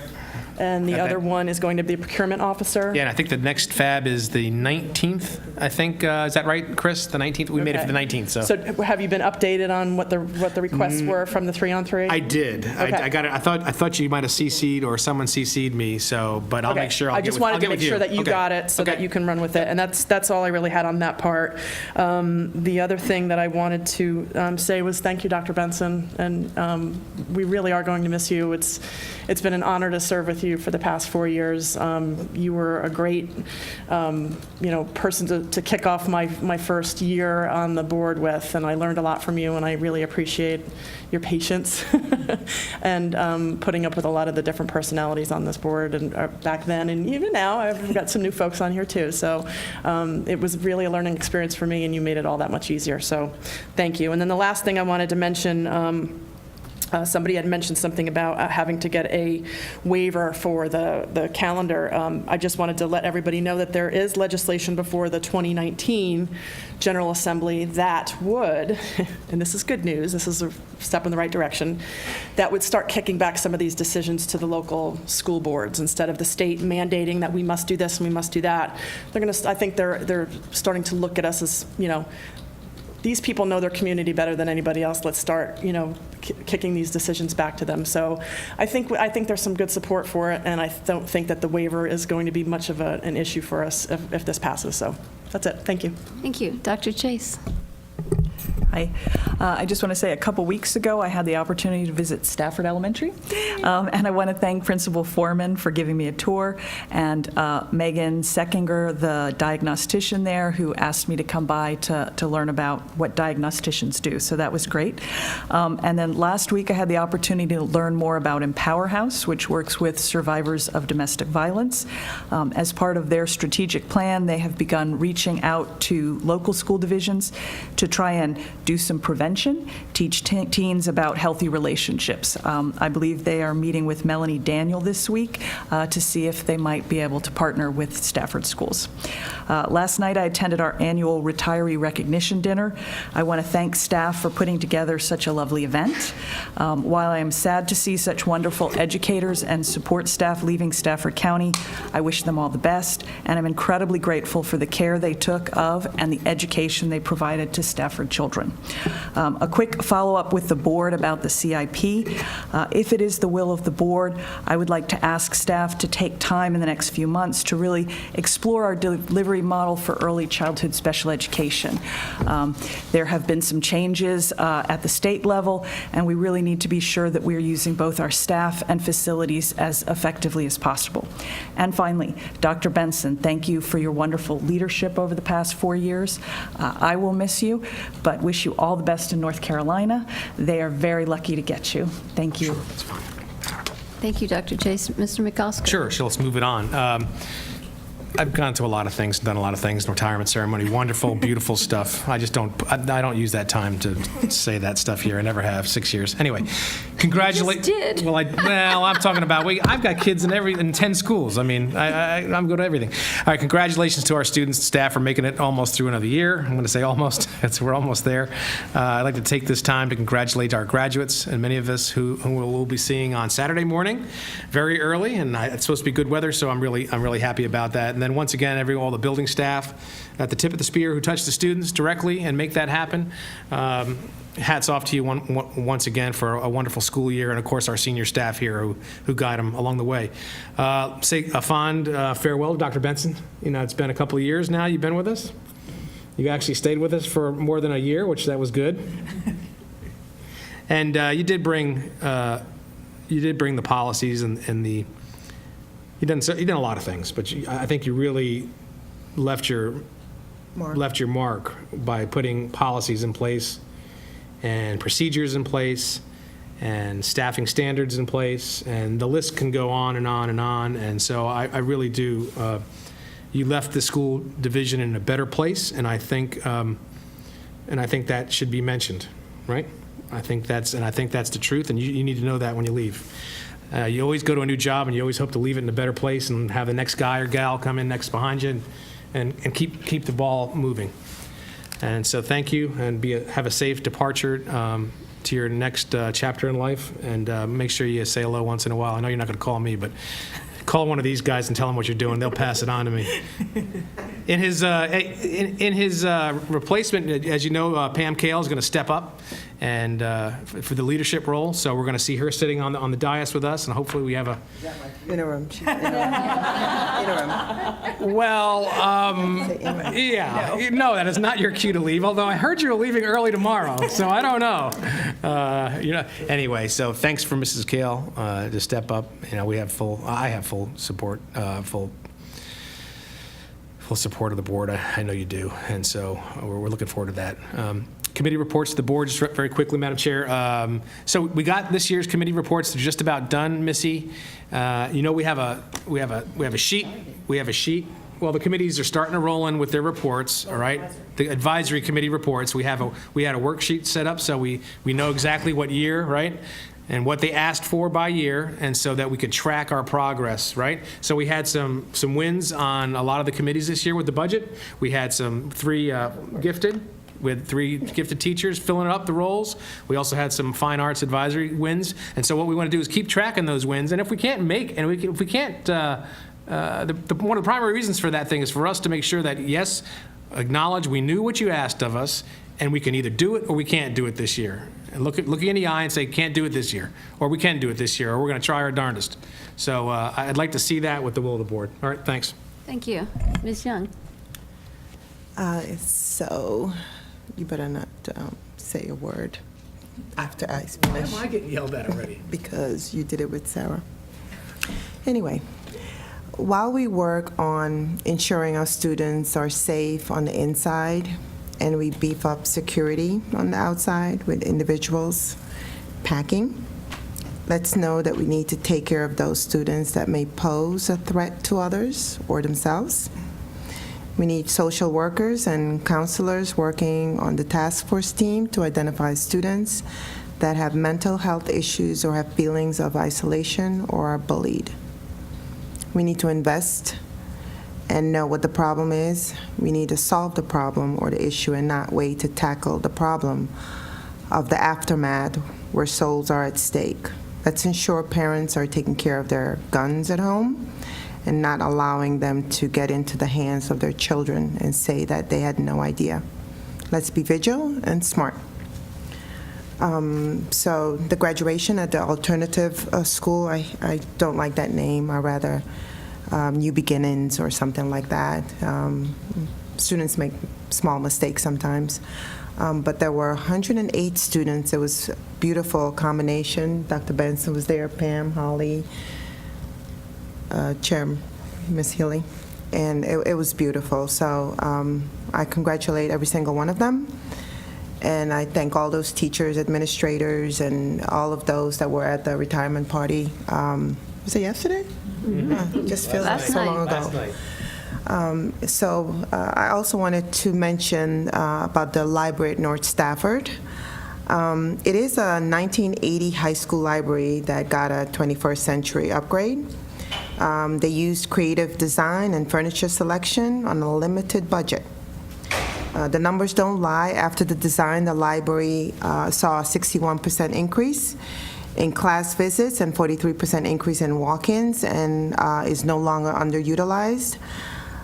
So we have to continue to improve the rest of the space. There are meetings there daily by other schools, by individuals, families, and individuals that are working on computers and having translations meetings, ESOL. So I would like to ask the board to consider moving this item up that's on the CIP list. It was at number 10 at one point, and it dropped to number 12. So I just want to make sure that we look at that for the kids. This is for the students. Also, if it is the will of the board, I want you to remember that I voted to move Ferry Farms up and use the monies available for Ferry Farms, and that the promise from the board was that we would carry over some funds to fund Melchers. So this was a commitment made to our parents, students, and teachers and staff of Gary Melchers, that they will soon have light, a decent, updated parking lot, or better, nicer hallways, fresh paint. Maybe we could do a little every year and not lose track of this promise. All right? I thank you. And Scott, I have something for you too. I see you down there. Thank you so much. Thank you so much for your explanation of how contracting works and the RFP process, and Ms. Young me to death, and how the bidding works. But I'm also interested in knowing what policy we have in place as to have a mix of diversity to include women and minorities in that vendor bid. I don't know if it's possible. Maybe we could look at the policy. That's all I have. Thank you. Thank you. Ms. Decatur. Muchas gracias. People are funny tonight. I think it's we got Dr. Seuss up here. I think it's the end of the year. Got good vibes. Congratulations to the class of 2018. You're welcome. How exciting. Thank you, teachers that have touched their lives, central office, somewhere along the way, making all of these students so successful. What a great community we have. Speaking of which, today I attended Dare Day, where approximately 2,000, so I was told, fifth graders, I didn't count them, celebrated their kind of graduation from the Dare program, signifying their commitment to remain drug and alcohol free, which is awesome. And I was just blown away at the size of the event, the number of exhibits, horses, helicopters, fire trucks, boats, planes, trains, automobiles. It was phenomenal. Jackson and the new baby came with me, and Jackson's favorite was the helicopter until he saw the police riding the motorcycles, and all of it was just phenomenal. And I want to thank the department for putting that on, number one, and for the relationship that you guys maintain and continue to foster with our board. I see you back there nodding your head. Thank you. relationships are just so important to me, maintaining them, building them. I think that's just, I think clearly how we get a lot of stuff done, good stuff for our community. Stafford's a big county, but we're a tight community, and I'd like to see us grow even tighter. So I just can't emphasize enough the importance of the relationship between the Sheriff's Office and Stafford County Public Schools, which brings me to my next point that Irene kind of touched on, Mrs. Egan. So yes, the department wasted zero time to get that safety task force put together. When we asked and expressed our want and our need, and I thank you for that, for ensuring that we're proactive and strategic and making sure our kids are safe. Makes me feel good as a parent and a board member to know that they're working on that. We did receive an update at our 3-on-3 meeting, and after that update, I went and sat in on one of the safety task force meetings. Just for you guys as information, I'm going to continue to do that, bring you updates as necessary to the board. Some of the things that I was really happy to see were that the schools were really well represented. They were in there, and the ball is rolling. They're talking about, just great stuff in there. So rest assured. And Dr. Benson, thank you. Thank you for all you've done for our county, for me as a new board member. I really appreciate everything. I'm going to try not to cry like a big baby like I did saying goodbye to Scott. I'm not pregnant anymore, so I don't have an excuse. But truly, you've left your mark on Stafford County, and I'm just honored that my boys will get to come in to receive an education from a place that you left your mark on. I appreciate that. It's been an honor and a privilege to work with you and learn from you mostly. I've learned a great deal, and I really appreciate that. I've taken a lot of cues from you, when to listen more and talk less, mostly, a lot of times. So I just really appreciate you. I wish you well. The county that is receiving you is so blessed, and we might have to follow you. So that's all. Thank you. Mrs. Hazard. Sure. I'll start first with just a quick update from the Legislative Committee. I believe everybody should have received the priorities. They did say, as you all saw, it was initial because we had not voted as a board, but we were given a deadline that I did not want us to meet. A couple of the things that were added in line with many of the talk about mental health services and a delivery model, we have requested, part of ours was that the state would fund psychologists and social workers at an SOQ level at a minimum. I think we need to start there. I have a lot more I would like to say, but licensure, continuing that. Pre-K funding, it's an area I think we need to understand better. As we know, our pre-K programs are housed, at least at this point, within all of our school buildings. So they should be treated as certainly a regular student, and I believe we should be receiving state monies equal to or greater, really, because of some of the needs as we do with our basic aid and for general ed students. So that is an area we have put forward. Also, I know the bus cameras, based on the many complaints that we have had, Mr. Sudduth has some ideas. I know we started with this in FAB. I'd like to add that to there, but there's been a proposal offered with no cost to the division to maybe do a pilot, but I will say having a student almost hit and having a hit and run with our buses is just unacceptable to me in this county, and if we have to go to fining people, we will. But someday there's going to be a tragedy, and I personally can't live with that.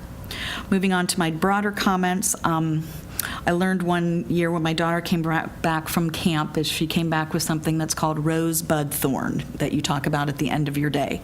So what were your roses? Those were the good things that have happened. First, I'll say congratulations, class of 2018. I have been a parent since kindergarten to one that is graduating. So thank you. very much. I would like to, our teacher appreciation, going to Barrett Academy, going to the retirement. We have so many amazing people in our division. You are the roses here. You invest in our students. And I truly appreciate what you all do.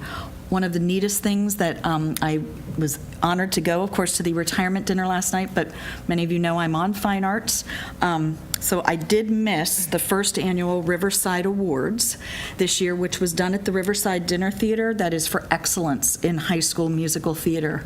Many of our students took home amazing awards, and it's going to be very exciting. So hopefully next year we can have that not on a night. It's nothing on anybody, it's just how that worked. But we had several of our students take home great honors. I will post them on my Facebook and try to get that out there, but that's exciting. So, Bud, what are the things we can grow from, or things that we need to continue to work on? I've seen a lot about the state budget, lots of excitement about a 3% increase. I just would like to caution everybody that that 3% increase also has the caveat that that's over the biennium, so it can be over 2 years, and we have to meet state revenues. And 2 years ago, we were promised money that was not there. So this is something we need to, as a board, continue to advocate for education. Not whether we meet revenues, we need to meet student needs. Another thing we can grow from, but that will be later in our items, is our roofs. Many of us at home have either leaky roofs or things that happened. I was told by a Colonial Forge student that during the senior dinner, the roof was leaking during it. So please, let's fix it. And then Thorn. These are kind of like the sort of sad things. Again, we continue to grow. In Stafford County, we have crowded classrooms. I am hopeful and really hope that we will be getting a CIP that will help us address growth for the next 5 to 10 years. I hope that we can be doing that, and I hope we can do what we can to accommodate growth. My final one, of course, is to Dr. Benson. I thank you for coming here. I thank you for being a great leader. I think that you inherited a lot of issues that when those of us who sat on the board interviewed you, we may not have been as forthcoming on all the things you were going to have to deal with. The financial one was the first one. You and I spent many hours talking about that, and I think that is one of the hallmarks that we leave with, is we have a state-of-the-art financial system. We can do things we could never do before. Mr. Fulmer gets to deal with these things. It has helped modernize not only our financial recording, but to help us in our HR. That is a tremendous, we needed to move into this century. You pushed us to be data-driven. One of the most important things for me was class size reduction, as many of you know, to get every year reports, what is going on in our classrooms. You need to know as a board. It's hard to sit there and go through the data, but I believe we as a board, that is our job. So I thank you, Dr. Benson, for bringing those things and making it a hallmark. I pray that this board will not let go and say, oh, we don't need those anymore because Dr. Benson's gone. These are things we need to do every year, is to study these things. I wish you well in where you're going. I do believe that North Carolina is getting a gift, and I hope that whomever we as a board choose will continue the work that has been started. I know there were some things on your list that you wanted to get to, but we as a board need to continue that legacy and continue to build on that. So thank you, and thank you. All right. Dr. Benson, I know where you live. You know I know where you live, right? Okay. I'll wrap this up here. I want to congratulate all our graduates this year, including the alternative education students who graduated last Saturday at a beautiful ceremony, and our students at our other high schools who will graduate this Saturday. Fortunately, no rain in sight. It's not going to be 100 degrees, so things are good. I want to also congratulate the families, including the Hazard family, the Young family, and the McOsker family, because we have 3 of our members with graduating seniors this year. So there will be celebrations. Who? Mr. Nichols, is he joining our board? One of many. But what can I say, Dr. Benson? You've lasted a long time, and we thank you for that. It hasn't been an easy road, and you have provided vision and direction and a voice of reason. And I appreciate it. And I do think, as my colleagues have said, you have put us on a path, and our school system is in a better place because of you. And you have left some a hard act to follow. And we hope that we will be able to continue what you've started, because for many years, it seemed like we were on a holding pattern. We'd hire somebody and they'd say, yes, I want to be in Stafford County and this is going to be my dream and I'm going to do great things. And that didn't turn out, but you made it happen. And I appreciate, personally, I've enjoyed working with you and I've learned from you, and you've exhibited great patience with me, my many questions. But thank you so much for everything you've done, and you have impacted, every one of our students, their families, and this community. And I hear, many positive remarks about how you have, you have a presence here and you have been involved.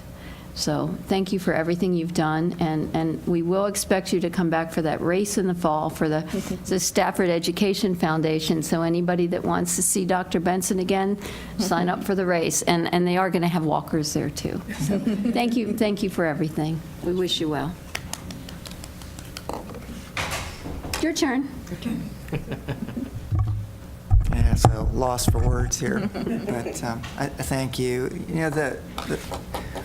What makes things work well in school systems at the superintendent board level is a partnership, right? And yeah, we're not always going to agree, but we've accomplished some amazing things, I think, in the last 4 years.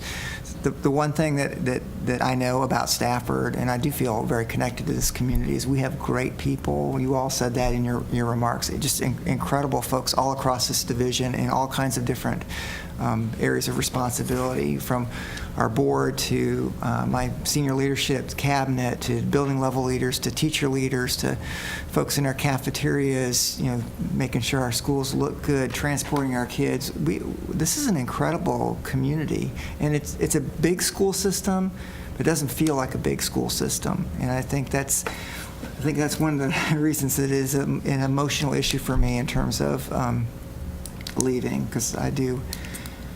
And I hope none of my other divisions are listening right now, but I feel more connected here than I have anywhere else. And the last week has been really tough for me. But I thank you. I know you guys are going to keep up the great work. There's plenty more to do, unfortunately, to say that. But I do think we're on a positive path. And absolutely input from folks about what they think we should be doing differently in the areas of whether it's compensation or calendar or anything else. I mean, that's what makes this work great, is that having an opportunity to hear from folks and sort through all of that and then figuring out, well, what is the best thing that we can do in the interest of our young people. And that's the thing that we really want to stay focused on. And, congratulations to the graduating class of 2018. It's going to be spectacular. And then on the heels of that, our second Teaching and Learning Summit is, I think it's pretty much under wraps. It must be close to being under wraps at this point. But I think that will be a great way to transition into summer, and that will be over before you know it, and you'll be preparing for another school year. But I very much appreciate the opportunity to serve you as a board and the community. It's been a pleasure. Thank you. Thank you, Dr. Benson.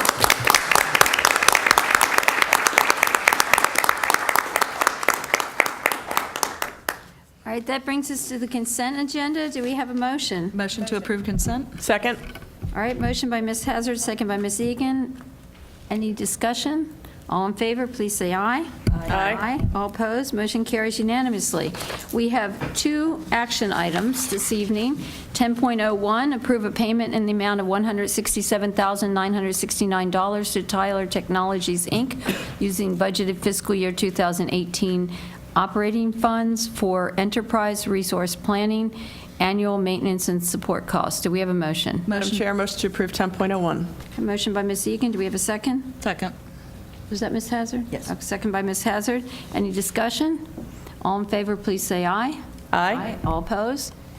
Motion carries unanimously. 10.02, approve the funding for the FY18, FY19 infrastructure project list with FY18 operational savings. Madam Chair, motion to approve 10.02. Okay, we have a motion by Ms. Egan. Do we have a second? Second. Second by Ms. Decatur. Any discussion? Yes, Madam Chair. Yes, Ms. Hazard. I was wondering if there is a amount of funds currently available that can begin to get some of these under, beginning to be under contract. That's what I'm trying to say. That in the past, we have sometimes approved a list to a certain amount tonight with a remaining amount as funds become available. As I know, Mr. Fulmer will be looking at payroll near the end of the month. The main thing that I look at when I look at these projects, first is certainly their need, but secondly, it's also, are there some over the summer that have to get done or can't get done? How do we best use the resources that we have available at this point? So, I mean, I guess that would just be my only question. If we're going to a certain amount like we did last year, and then saying, and then if those funds are available, maybe we do not have to have a special called meeting on June 29th to say, oh, we now have an additional $500,000, where do we go next? I just want to make sure, however we make the motion, we give staff as much ability, and not that I don't like you all a lot, but I would really prefer not to have a special called meeting on like June 30th. We're already meeting on June 27th. 26th. 26th, that's right. I was just, But I get your point. Yes. Hopefully, we won't meet on the 30th as well. But just how we maybe done it in the past, I was just trying to make it as easy as possible. But if we can Well, my understanding is if we approve this list, they're going to go as far as the money goes. Is that not correct, Dr. Benson? And the estimation is 2 million? Chris? Where money go? Currently estimating between 2 and 2.5 that I'm comfortable with, but that's before we've run our last few payrolls. I believe the last couple payrolls is when the number starts to grow a little bit more. So there's a potential for another $500,000 to $1 million that I believe it's going to grow up to. Which would get us to Number 9. 9.0. And in response to Ms. Hazard's comments about the timing, we're currently, with the way our schedules work to finish our last payrolls, it's going to be right around the 26th, 27th. So I won't have that firm number. I potentially may have it at the meeting of the 26th. But in the past, I'm not going to authorize farther than what we're comfortable with after we obviously get to, I'm done with that payroll. So even if you go up to 4 million, if we only have 3 million, that's where we're going to stop. But if you authorize up to the 4, that gives us the flexibility, as long as you guys are comfortable with those projects, gives us that flexibility to go up to that number after we run our last payrolls. Can I just clarify, just to make sure I understand? So we would take a vote to authorize up to a certain amount, and then you guys just go ahead and do that, and you'll do it in order as the money becomes available. Correct. So Sorry, go ahead. No, it's okay.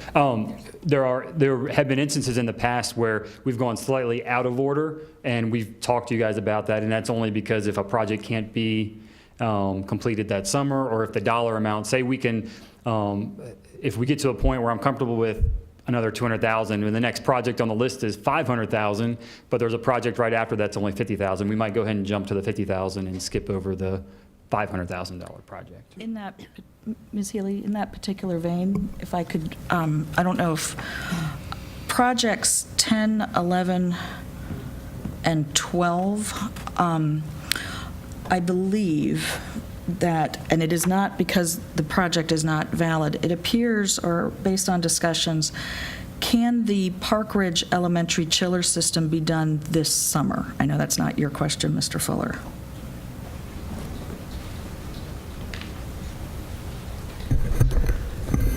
Yes, Ms. Hazard, that particular project will be done in the fall. It's an HVAC system, and it's going to take considerable time. So instead of trying to jam it in the summer with an unknown start date, if it was to be approved, we would wait until November until the system goes down offline. And most of that work, if not all of it, is in the mechanical room outside of the education spaces. So the impact on the school would be minimal, if any. In that vein, I was wondering if the board would consider moving that project as still an approved project for us, but to move that behind the conversion of the computer rooms and the North Stafford High School, so that those projects which can be accomplished this summer would be done first. And Mr. Fulmer, if I do my own math, let's say we have $1 million, that chiller project would be covered. But if we were to run out of money, I would prefer to do a North Stafford and those computer room conversions this summer, which are projects that have to be done in the summer, and then potentially, Mr. Haran, any remaining funds that we have would go towards that chiller project, and if we needed to, maybe have to, at the beginning of the year, use additional funds to fund it. The only reason I'm trying to see if we can get that North Stafford one under contract for this summer. I am afraid if it becomes the last project we go to, and we're going to fund a project that we can't build in the summer, I would prefer to move the order, not because of, I respect your priority, please know it's not that, but I would really love to see if we could get that done. But that would be my suggestion. I don't know. I don't mind tackling it that way. If you could just give me 2 questions to ask Mr. Haran. Yeah. And again, I'm not questioning you. I just have concerns about Stafford Middle School's elevator. Is it not working at all? No, it's functional, but it is exceeded its life experience. Oh, okay. So we're still able to transport children who can't. Absolutely. Oh, okay. All right. I was Yes. thinking, how are we going to come? Okay. So that's No. number one. And then the second one was the security alarm system at Gary Melchers. Is that not working at all, or is it No, just? it's working, but this particular component, which is not a large component, it's only $16,000. It is to tie it into some of the outbuildings that are not tied in the current system. Gotcha. Okay. All right. Back to your thought, Mrs. Hazard. It's just something to consider. I'm trying to see if we can get Ms. Healy, like we worked last summer, to say, let's try and get the things. Well, I think they would naturally rise above if we didn't have the 600,000, because what Mr. Fulmer said is if we had 400,000 and the project was 600, we'd have to skip to 600 and go down to the 400 below it. I think we'd have to authorize that, because if we said we only. Well, no, wanted he it in said that's what they would do. I mean, that's only logical, otherwise we wouldn't be able to expend the funds. But additionally, what she's saying is that, so if we have the funds, then that cuts off the next 2 projects, which need to be done in the summer, whereas that one needs to be done in the fall. So that if we could just go ahead and authorize it now, then that would. Yeah, that's assuming we have the money in the fall. Are we going to have the money in the fall to do these things? I mean, if that's the case, I have a lot of questions, but I will respect the priority order. Okay. But I agree. North Stafford would be much higher on that list for me. But if we start moving 1 or 2 around, I don't know how that's going to Okay. I was just trying to get it early. But if you're going to tell us we'll have the money in the fall to do the Park Ridge, then that wouldn't really be an issue. But it's not in next year's budget, is it? No, it is not. No, so. But does the board have any objection if there's not enough money to do the next project on the list? I mean, we get to the end of the year, there's not enough money, that Mr. Fulmer would just go down and do the projects that we could afford, staying in that same order. I'm fine. Is there any? I'd be willing objection to that? amend the motion to state it more like that. I would feel more comfortable. Okay, I thought that's what he told us he was going to do. If we need to amend it, we can we can do that. Yeah, as long as you, Let's finish our discussion first. as long as you provide clarity and consensus on that's how you want us to handle it. In the past, we've had the discussions about specific projects, and hey, if we can't fund it, we're going to jump over it. Right. So we're not going project by project. We've had, you guys have already talked about these a couple times and in work sessions, but if there are items like that or right near that cutoff where you are comfortable jumping over, as long as you give us that authority, and in the motion would be great as well.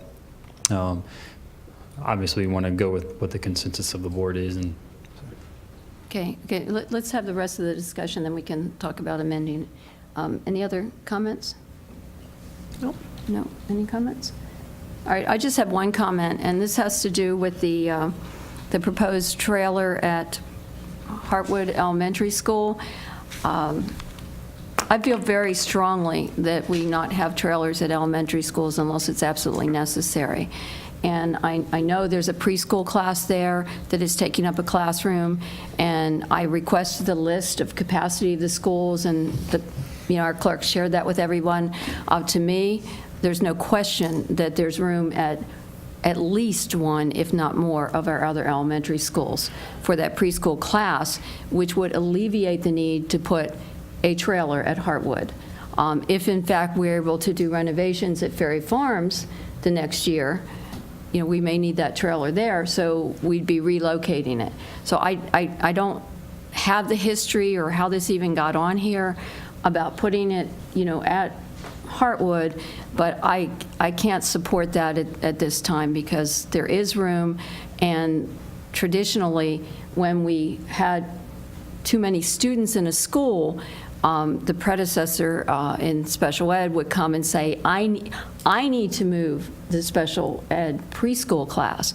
Now remember, these are students that are not necessarily going to go to that school, and they may not even be with us more than 1 year, and they're here, a few hours a day, morning or afternoon. So I don't have a problem with anything else on here, but I really don't see the need to expend, $55,000 to relocate a modular classroom to an elementary school when we already have a room potentially available in that school.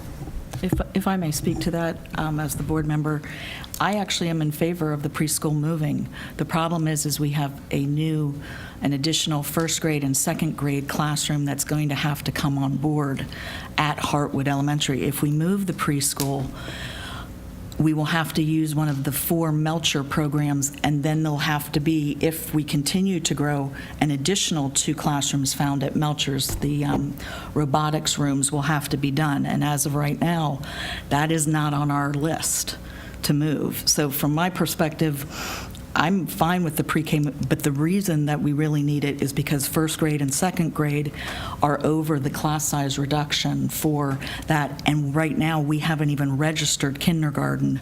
If they come in and need a 5th teacher as well, I'm not sure what they're going to do at Hartwood. I think we'll have to return the class size reduction funds because we won't be able to meet it at Hartwood. I'm fine, actually, if the pre-K can move. The problem really is we need 2 additional classrooms as of now, and we don't even know what the kindergarten numbers are. So I am supporting it because I am not sure at our smaller schools, and I'm with Mr. McCosker, it probably may go to, but a lot linchpins to me on that CIP. Are we going to, in a year from now, have some space in general for our pre-K programs? But right now, the need at Hartwood, even if we move that pre-K program, we've still got to find 2 at least classrooms.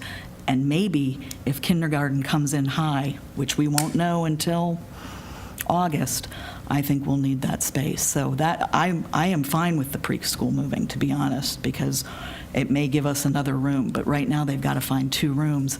And right now the assistant principal at Hartwood doesn't even have an office because speech is done in his office. So, Madam Chair, just real quick on that note, I would also caution anybody on this board from saying, they may be doing something at Ferry Farm, and they may be doing something with another school, because they don't know what they're doing across the street with their CIP yet. So if I were if this was my district and I was worried about getting trailers and stuff, I'd want brand spanking new. I wouldn't want something that was used. Might as well put a whole brand new campus if they're going to renovate or rebuild, whatever they decide they're going to do, and put all brand new trailers there. That would be my preference. What he decides is his business, but going back to the main thought on this is we don't know what they're doing with the CIP across the street, so we need to stick to what our needs are right now, I think, as we look at this list of, what are we going to do? So I'll support Mrs. Hazard on this one because if she says the need is there, I'm sure we would have heard from Mr. Haran by now on this issue. Ms. Johnson, we've got to figure out what we're doing. Oh, I appreciate I appreciate Ms. Hazard's plea on the. We did get the capacity charts today, and Hartwood is filling up, and we need to do something about that. However, I'm kind of with Ms. Healy on do we just immediately slap a trailer whenever we have a outside of school if we have an issue with overcrowding. I know in the past we had a lot more options. That was definitely an option. It was a trailer, but we have never done that. I don't think I can't remember. At least I haven't been on the board. We've never put a trailer outside of elementary school. I don't believe we've ever done that. Widewater. Widewater. Okay, so we have done that once. I just think we're spending. We're spending $10 million, and hopefully, once again, I agree with Ms. Egan. Nothing's done until it's done. But FCS is supposed to open up, and again, who knows with the CIP. But I think we can. I think we can rest assured that the CIP is going to at least provide the initial $10 million, $10.4 million buy for FCS, which will provide us 20. How many classrooms? 21. 21 classrooms. Of support, and then we could also we do have some schools that could support Hartwood's overcrowding. So I just don't think throwing a trailer outside a school that's maybe one or two classes they're having trouble. I just don't think that's the right answer. I think this is a decision that really would have to come from the school staff, like in depth. We've extended and we've tried every other option, and this is like the last resort, putting the trailer out. And I don't think we're there yet. So. Thank you, Dr. Chase. Do you have something? Yeah, I just. I wish we had the CIP, and I wish we knew what was going to happen. I think the thing that's so difficult for me is if we're going to do, if we end up doing this countywide redistricting in a year, I hate to spend $55,000 to move something when we could find a way to move children around for 1 year until we do this redistricting and Fredericksburg Christian opens. So I just really. Unfortunately, my wish is not true. We don't have a CIP yet, and I don't know what's going to happen. So offhand, I tend to think that we do have space at opening space at Melchers. We have some space at Grafton. We have some space at Conway. I think we have some space at a couple of other elementary schools. So I'm not sure. September. Ms. Young? Yeah, my only comment is that what we show red today on these graphs used to be yellow back when, because we have smaller class sizes now. We have more teachers, but it used to be yellow because we would have 25 individuals in a class, 24. So when we say red, we're over capacity, it's because we have smaller class sizes, not because, it's impossible. So, yeah. Thank you. Mr. Cater, did you want to chime in? No. Sure don't. All right. All right. My primary point wasn't because we could use the trailer at Ferry Farms, although that was almost like a bonus. It's putting a trailer in an elementary school, and particularly with Hartwood, as we've always heard cries and laments about the the well and the water and everything else going on there. But if there's no further discussion, we'll call for the question. All in favor? Madam, Yes. I'm sorry, if I may, I just want to ensure the board knows that one of the options, if we do not pursue having a modular at Hartwood, to relocate the early childhood special ed to another location, the next optimal location would be Gary Melchers. And we would have to relocate the robotics program out of the 2 classrooms that they are currently in, and we certainly can do that.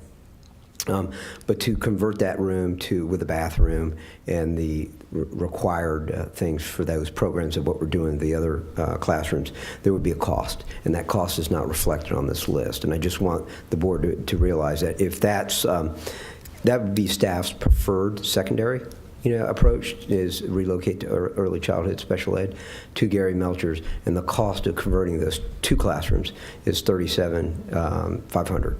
So just a FYI, if you want to consider that at all as part of your deliberations. Okay, well, Mr. Haran, it's interesting that you mentioned the staff's preferred option here, but at the last board meeting, I specifically requested options on where the program could be moved, and I did not receive a response. I requested and received just yesterday the program capacity list so that I could take a look at that and then ask that that be shared with the board. So I don't have all that knowledge, but if I look at a program capacity and it's 100 or more students under, the projected population, it seems to me that there may be a room in a school somewhere in the school district that could be moved. We also have another possibility, as Dr. Chase has pointed out, that the state law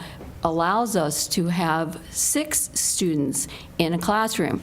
Granted, the teachers can have a workload of 8, but there is a possibility that we could house more of our preschool students in a fewer number of classrooms if we were to consider a pilot program. So there's a lot of different options that I believe could be looked at without having to spend, money to renovate a room. But we're already renovating a room, as you've all told us. We're renovating a room that's going to be ready in September, but we don't even have any students. We're anticipating the students will come in the second semester. So if we really want to look at it, there would be a room available ready to go at Melchers as of the fall. So I do wish that I had gotten a response to my question, and then we wouldn't be having this dialogue. Then I would move to defer this to the last meeting. Second. Well, can we just defer the one part that's at issue? Because I believe it would be extremely difficult for Mr. Fulmer to try to deal with all these other items, I would agree. within 3 days of the end of the school year. That's what I would suggest. If we want to bring back the relocate classroom modular for the next meeting, that would be a possibility, but I think that would be extremely difficult. But Mr. Fulmer, I'll let you speak for yourself. How do you feel about getting this all approved 2 weeks from now? Well, I think it's more, I think it's more executing these projects from my perspective. Yeah. It's going to be extremely difficult Right. For some of these if we delay making a decision. Wendy, if you want to talk about I was going to say, the model that you spoke of with 6 students in the classroom, the other students that the teacher or the ECSE teacher would carry would be 4 additional students that the ECSE teacher would have to go out to the student's home or to their daycare provider. So those 4 students cannot be attached to a school. So we would look at sending our ECSE teachers, they would spend half of their day in the classroom, and let's say they're an AM teacher in the classroom, their afternoon would be spent spent going to 4 students' homes or to 4 daycares. And then the other teacher, to save the space, would come in and do the afternoon class, and her morning would be spent in 4 other students' homes and classrooms. So we have to figure out where those other 4 students are. So we would be identifying additional students, which is fine because that's part of our child find option. But those 4 students aren't necessarily just there. We would have to go out and serve them in their home. They cannot be attached to a school, which is how they're considered itinerant students. That's a Loudon that Loudon has followed, and we're going up to talk with them, to meet with them, to see how they implement that model and how many of their teachers perform that model. I'd also spoken with Mrs. Kale about when we look at that model of sending our staff out to the children's homes or to their daycares, we're also talking about children who require speech therapy, occupational therapy, physical therapy, and we would be pulling our staff from our school-based programs to go out to serve those students in their homes and in their daycares. So we're looking at the cost of sending our staff out for travel reimbursement and taking staff that are out of currently serving kids that are eligible in school-based programs to send them out to all of these different home or daycare locations to provide services out in the community. So there are different levels of complexity for reducing that 4-to-4 peer model to a 6-and-6 peer model, but having 4 students outside of the school system. So it is something that we want to study. I do think that we have that delay in adding those 2 classrooms at Melchers and that we can get them in there. But should all of those students show up, like our data has shown us that our programs have grown, I do believe that we're going to need those additional classrooms, or we will have to look into what's available that's under that 100 or has a 100-seat capacity. And I have not seen that chart as of today. Have we not looked in that since the last meeting? I have not seen that chart, no, ma'am. Okay, no, not the chart. I think that came from Mr. Horan, but looked into the question of whether we have room in any of our elementary schools for an additional preschool class next year, with the exception of Hartwood, of course. Yes, ma'am. What we did was we looked at our schools for that were open schools that had not been closed for enrollment projections, and that was where we placed all of our initial new programs for our new elementary autism programs. Those were the first schools. I don't know the 5 off the top of my head, but Conway, I know we placed one at Hampton Oaks that wasn't closed, but the principal worked with us. He reduced a 4th grade class and opened another classroom for us for an autism program. So we've placed all of our new programs at schools that weren't closed. Our early childhood special ed, we have 4 projected for the Melchers complex. So we can go back and look at the ones that still may remain open to see if we can place a classroom there. But as of this week, we just heard from Mr. Mackey at Moncure that he feels he may need the space there to take out the 2-year-old program. So we're looking at having to possibly relocate that program as well. So we're at a critical point. I have 2 elementary schools, Rock Hill Elementary and Garrisonville Elementary, that are running 8 self-contained programs. Right, and they're both under capacity as well, even with that, according to the chart. I can't fathom adding a 9th special education classroom to one of those programs. Just the taxing of the meetings, IEP meetings, eligibility meetings, discipline issues. Majority of those classrooms are either autism classrooms or early childhood special education classrooms, or our classrooms for students with intellectual disabilities. So having 9 programs in an elementary school seems extremely burdensome for the administrative staff and the staff that are in the building. That's my opinion. Well, I'm not trying to tell you where to do it. I'm just asking if there's room. And as an outsider looking at these numbers, it looks like there may be room. Madam Chair, if I may. Yes. The conversation has changed a little bit, so my not wanting to chime in has also changed with that. So we just looked at this list and we're against. I'm really, really tired, but this conversation is kind of irritating to me. First of all, the first irritants is the fact that we just discussed moving a couple things around on the list of priorities, and we wanted to be respectful of the priority list because it was given to us by staff. So that's number one. I assume that 1.2, relocate 1 classroom modular from Colonial Forge to Hartwood Elementary School, would also be honored on their priority list.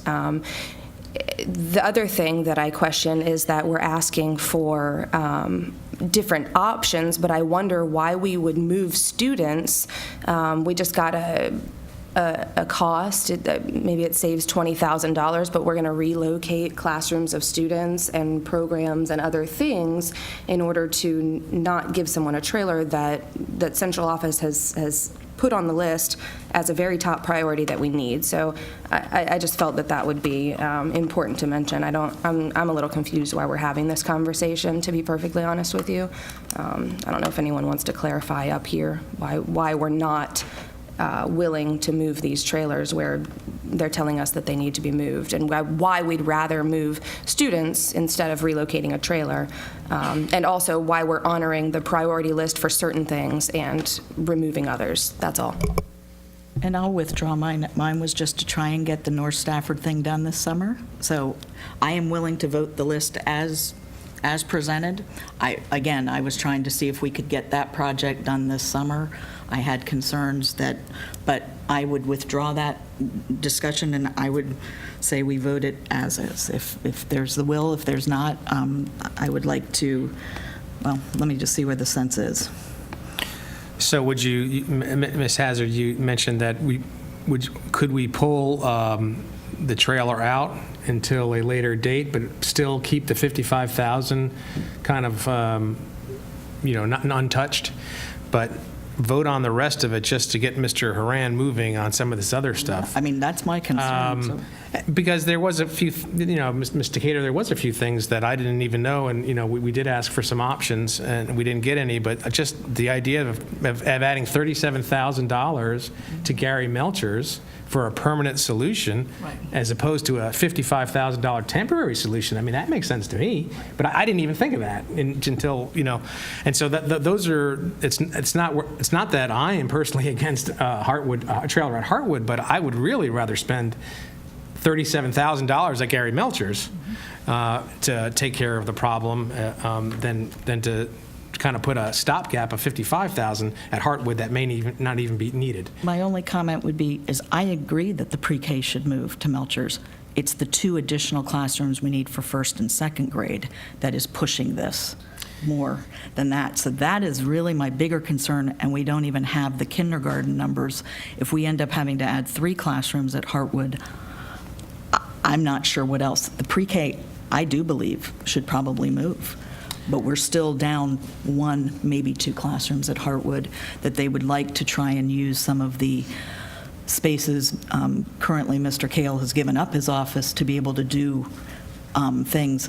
We need to have an AP that has an office at Hartwood. So for that, I'm just saying the pre-K, I actually am not arguing with you all on. I believe it could move. My concern is first and second grade. So that's new information to me, at 9, 10, right? And so I think if Ms. Hazard, if you'll indulge, what about us making a motion if the board agrees to, we can vote as it is, we can vote no, and then just stop all of this movement and wait, or we can just say, hey, can we, vote to remove Hartwood trailer until the 27th meeting, and preserve the $55,000 in there, and then and after the data comes back from Mr. Haran and the crew, and we all, and the CIP hopefully, and we'll all have at least a definite way forward. Is that amenable to all the board members, or just to move?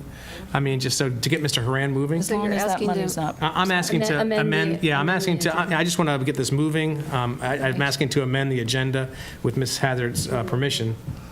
So the motion would be to approve the priority list as presented, all the way to number 37, correct? That's the number that I believe is on there, in that order. Pulling out for 1.20, that Mr. Fomer is not authorized until we meet again to spend that $55,000 on another project. Yeah. Or, I would call it Hartwood. To make it to like another 1.20 is the project rank, but I would call it. Sorry, I don't know how else to call yeah, I would call it the Hartwood modular, but that I submit And I would suggest that we have the caveat there that if we get to the end of the month and there's not enough funding for the next project in line, that Mr. Fulmer has the authority to skip over that project and go to the ones that are affordable. Right. And the $600,000 project is a very good example, and I think that's good that you brought that up, Ms. Hazard, because we may not have $600,000, but we may have enough to do the next one or the next two, or perhaps even the next three. So would you include that? So it wouldn't necessarily be 1 through 37, it would be 1 through 37 with the understanding that he has that authority. But that the 55,000 until we meet again is not to be dedicated to still make preserved. one of those other 1.02 projects. is removed from the list to come back to the board at the next board meeting with, I guess I should look at Mrs. Kale Yes. now, with, additional information for the board, depending on the CIP and options that are available. But that $55,000 is removed with that item, so that's not spendable until after the next meeting. So does that? Would you like to make? Okay, well, I'll second. Okay, I'll second what she said. Go away. Back away from the podium. Well, I think if Ms. Egan seconds it, we can do it as amended. If you second, then we have to have a substitute. Okay, Miss Egan. Didn't you substitute? I think she did second it. It's been so long, I can't remember. Do you accept that? Okay, we're good. All right, no further discussion. All in favor of the motion, please say aye. Aye. All opposed, motion carries unanimously. Thank you all. Oh my gosh, we still have one more. Let's see. We have how many here? 11 informational items. Okay, I have a suggestion. If anyone has any questions about any of these or wants additional information, Mrs. Kale smiling because she knows what I'm going to say, email Mrs. Kale. But please do it before the end of business on Friday, because she's going to have to get all that information. Any questions that are sent to Ms. Kale and any information that's sent out will be shared with all of the board members. Yes. I just have one to speak to. Okay, well, we're going to have to go through them Okay, we are. for the Okay. record, but I'll read them and then, okay. All right, so is that agreeable to the board so we can get through this and then move on to our closed session?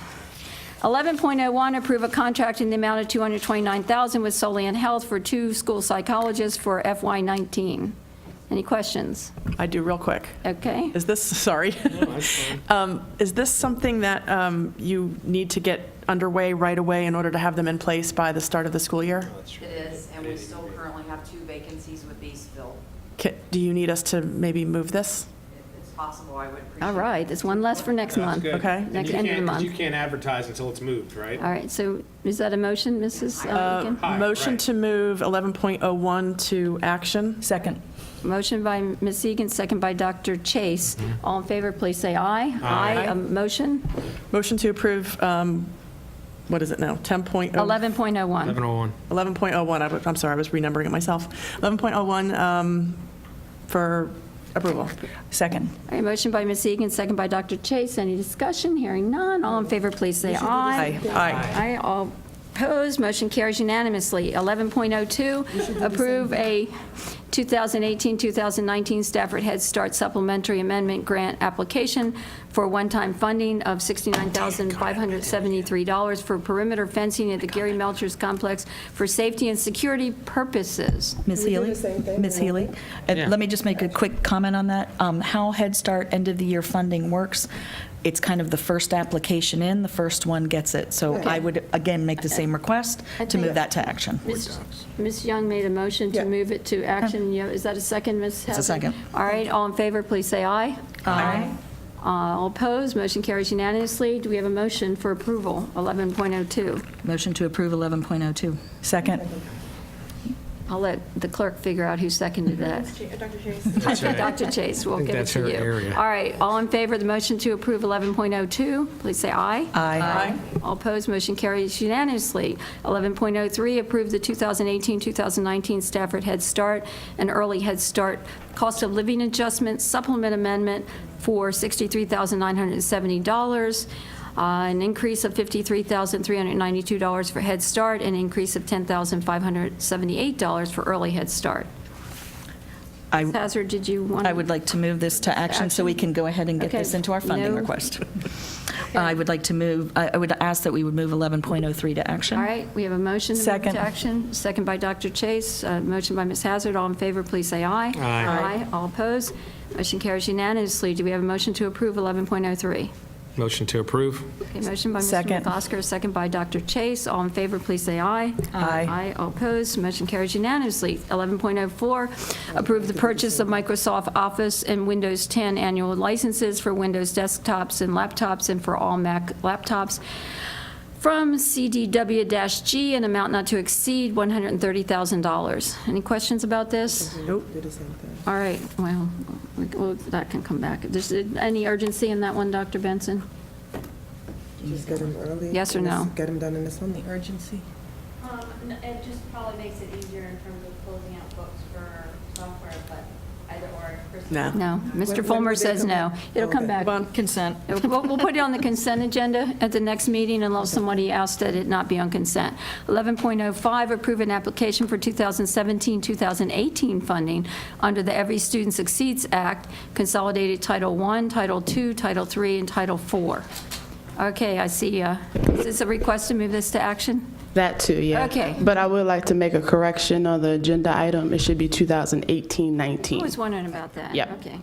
18, 19. All right, would it help you if we move this to action this evening? Yes, ma'am. All right. Do we have a motion to move this to I have a action? question. What happens if the school drops the number of free lunch to whatever, below the amount? It wouldn't be considered a Title I anymore? No, Right, so the numbers are based as of March 30th every year. Okay. Yep. So it will stay regardless? We're Okay. good. And we Yes. actually identify the Title I schools. That's up to us as a school system. Reset the mark, the criteria. All right. So is there a motion to move this to action? No, we want it to come back next week? Next 2 weeks, I should say. All right. I don't hear any motions. 11.06, approve the award of construction contract to Centennial Contractors of Dumfries, Virginia, in the amount of $618,958.74, using insurance claim funds and money from FY18 operational savings for repair of roof damage caused by a March 2018 windstorm at T. Bettengale Middle School. This includes upgraded shingles and additional roof drains. Now, this is this same approach is Yeah. 06, 07, and 08. They're just different schools. Are they Yes. ready to be done, though? I mean, No, they're not going to do anything Mr. Haran? next week. Obviously, if the board feels compelled to approve it tonight, it would be very helpful for us. If we don't, the sooner we start it, obviously, we're behind the power curve a little bit already. So, Ms. Healy, can we vote those as a block, or do you need them individually? Well, let's just, let's do them I'm just one at a asking. time, but we Okay. won't have to read all the one from the next one. All right, do we have a motion with respect to 11.06? Motion to move 11.06 to action. Second. Okay, motion by Ms. Hazard, second by Dr. Chase. All in favor? Aye. All opposed? Motion carries unanimously. Do we have a motion? Motion to approve 11.06. Okay, motion by Ms. Hazard, Second. second by Dr. Chase. All in favor, please say aye. Aye. All Second. opposed? The Motion team carries seconds over unanimously. here. All right, 11.07, which is the same contractor, different amount of funds, but this is for Rocky Run Elementary School. Move to action. Motion by Mr. McCosker. Second. Second by Ms. Hazard. Any discussion? All in favor, please say aye. Aye. All opposed? Motion carries unanimously. Do we have a motion to approve? Move to approval. Motion- Second. All right, motion by Mr. McCosker, second by Ms. Egan. All in favor? Aye. Aye. All opposed? Motion carries unanimously. 11.08, same contractor, different amount of funds for a roof replacement at Colonial Forge High School. look at you. I'm trying to talk fast. I know, you're doing well. This is 11:08? Yeah, she just moved to approve. Yes, Colonial Forge. Move second. I have a motion by Ms. Egan, and is that second by Dr. Chase? Are you too? You're not going to... 11:08, I had the motion. ticking. No, we already got the motion. You had it missed, you before. missed that motion. Ms. Egan made it. She got made it. to move it, but you can make the motion to approve it. All right. She Oh, you moved did? to move Okay. it. Whatever. She seconded it. All right, you're out. I'm out. Okay, all right. You got that, Missy? I did. All right, all in favor, please say aye. Aye. All opposed, motion carries unanimously. Ms. Young, do you have a motion to approve 11.08? Motion to approve? Motion to approve by Ms. Young. Second. Second by Ms. Hazard. All in favor, please say Aye. aye. All right, moving right along, 11.09, approve the superintendent's proposed revisions to policies and regulations as reviewed by the Executive Director of Technology. This can come back to us at the next meeting. Please have that come back. Okay. All right, 11.10, approve the superintendent, except, well, it won't be the superintendent, it'll be the acting superintendent. Approve the superintendent's proposed revisions to policies and regulations as reviewed by the superintendent and Director of Safety, Security, and Risk Management. This will come back to us at the next meeting. 11.11, approve the 2019-2020 instructional calendar as option 1, pre-Labor Day start, or option 2, a post-Labor Day start, and the 2020-2021 instructional calendar as option 1 or option 2. This will definitely come back at the next meeting. We will be voting on this Yes. next Yes, meeting. this will be back for action. All right, that gets us through our information items. The next meetings of the school board, a special called meeting to discuss school security and closed session. That will be at 6 o'clock before our next school board meeting on June 26th, and a regular school board meeting at 7 o'clock. And I have another announcement I've been asked to read. Within the next 15 days, the school board will hold meetings solely for the purpose of holding initial interviews with superintendent candidates. The exact date, time, and location of these interviews will remain undisclosed in accordance with Section 2.2-3712B of the Code of Virginia in order to protect the privacy of the candidates who may not have revealed their employment search to their current employer. All right, that brings us to the close of the regular meeting. Do we have a motion to go into closed session? And this should not take more than a few minutes, I hope. All right, no, you have to read it. Yeah, where Stafford County School Board has convened a closed meeting on this date pursuant to the affirmative recorded vote in accordance with the Virginia Freedom Information Act, whereas Section 2.2 Code of Virginia requires certification by the school board that such closed meeting was conducted in conformity with Virginia law. Birthday party today? That dared Go ahead. Second. Is he done? I was reading the wrong one. You read the wrong one. I was going to second it. Are we done? I move that the Can we go Stafford home? County School Board convene a Let us closed out. meeting pursuant to 2-237A1 Code of Virginia to discuss personnel matters. Second. Okay, thanks. Second. All in favor? Yeah, aye. All right, we're in Can't closed believe I session, went- and we will be ending now.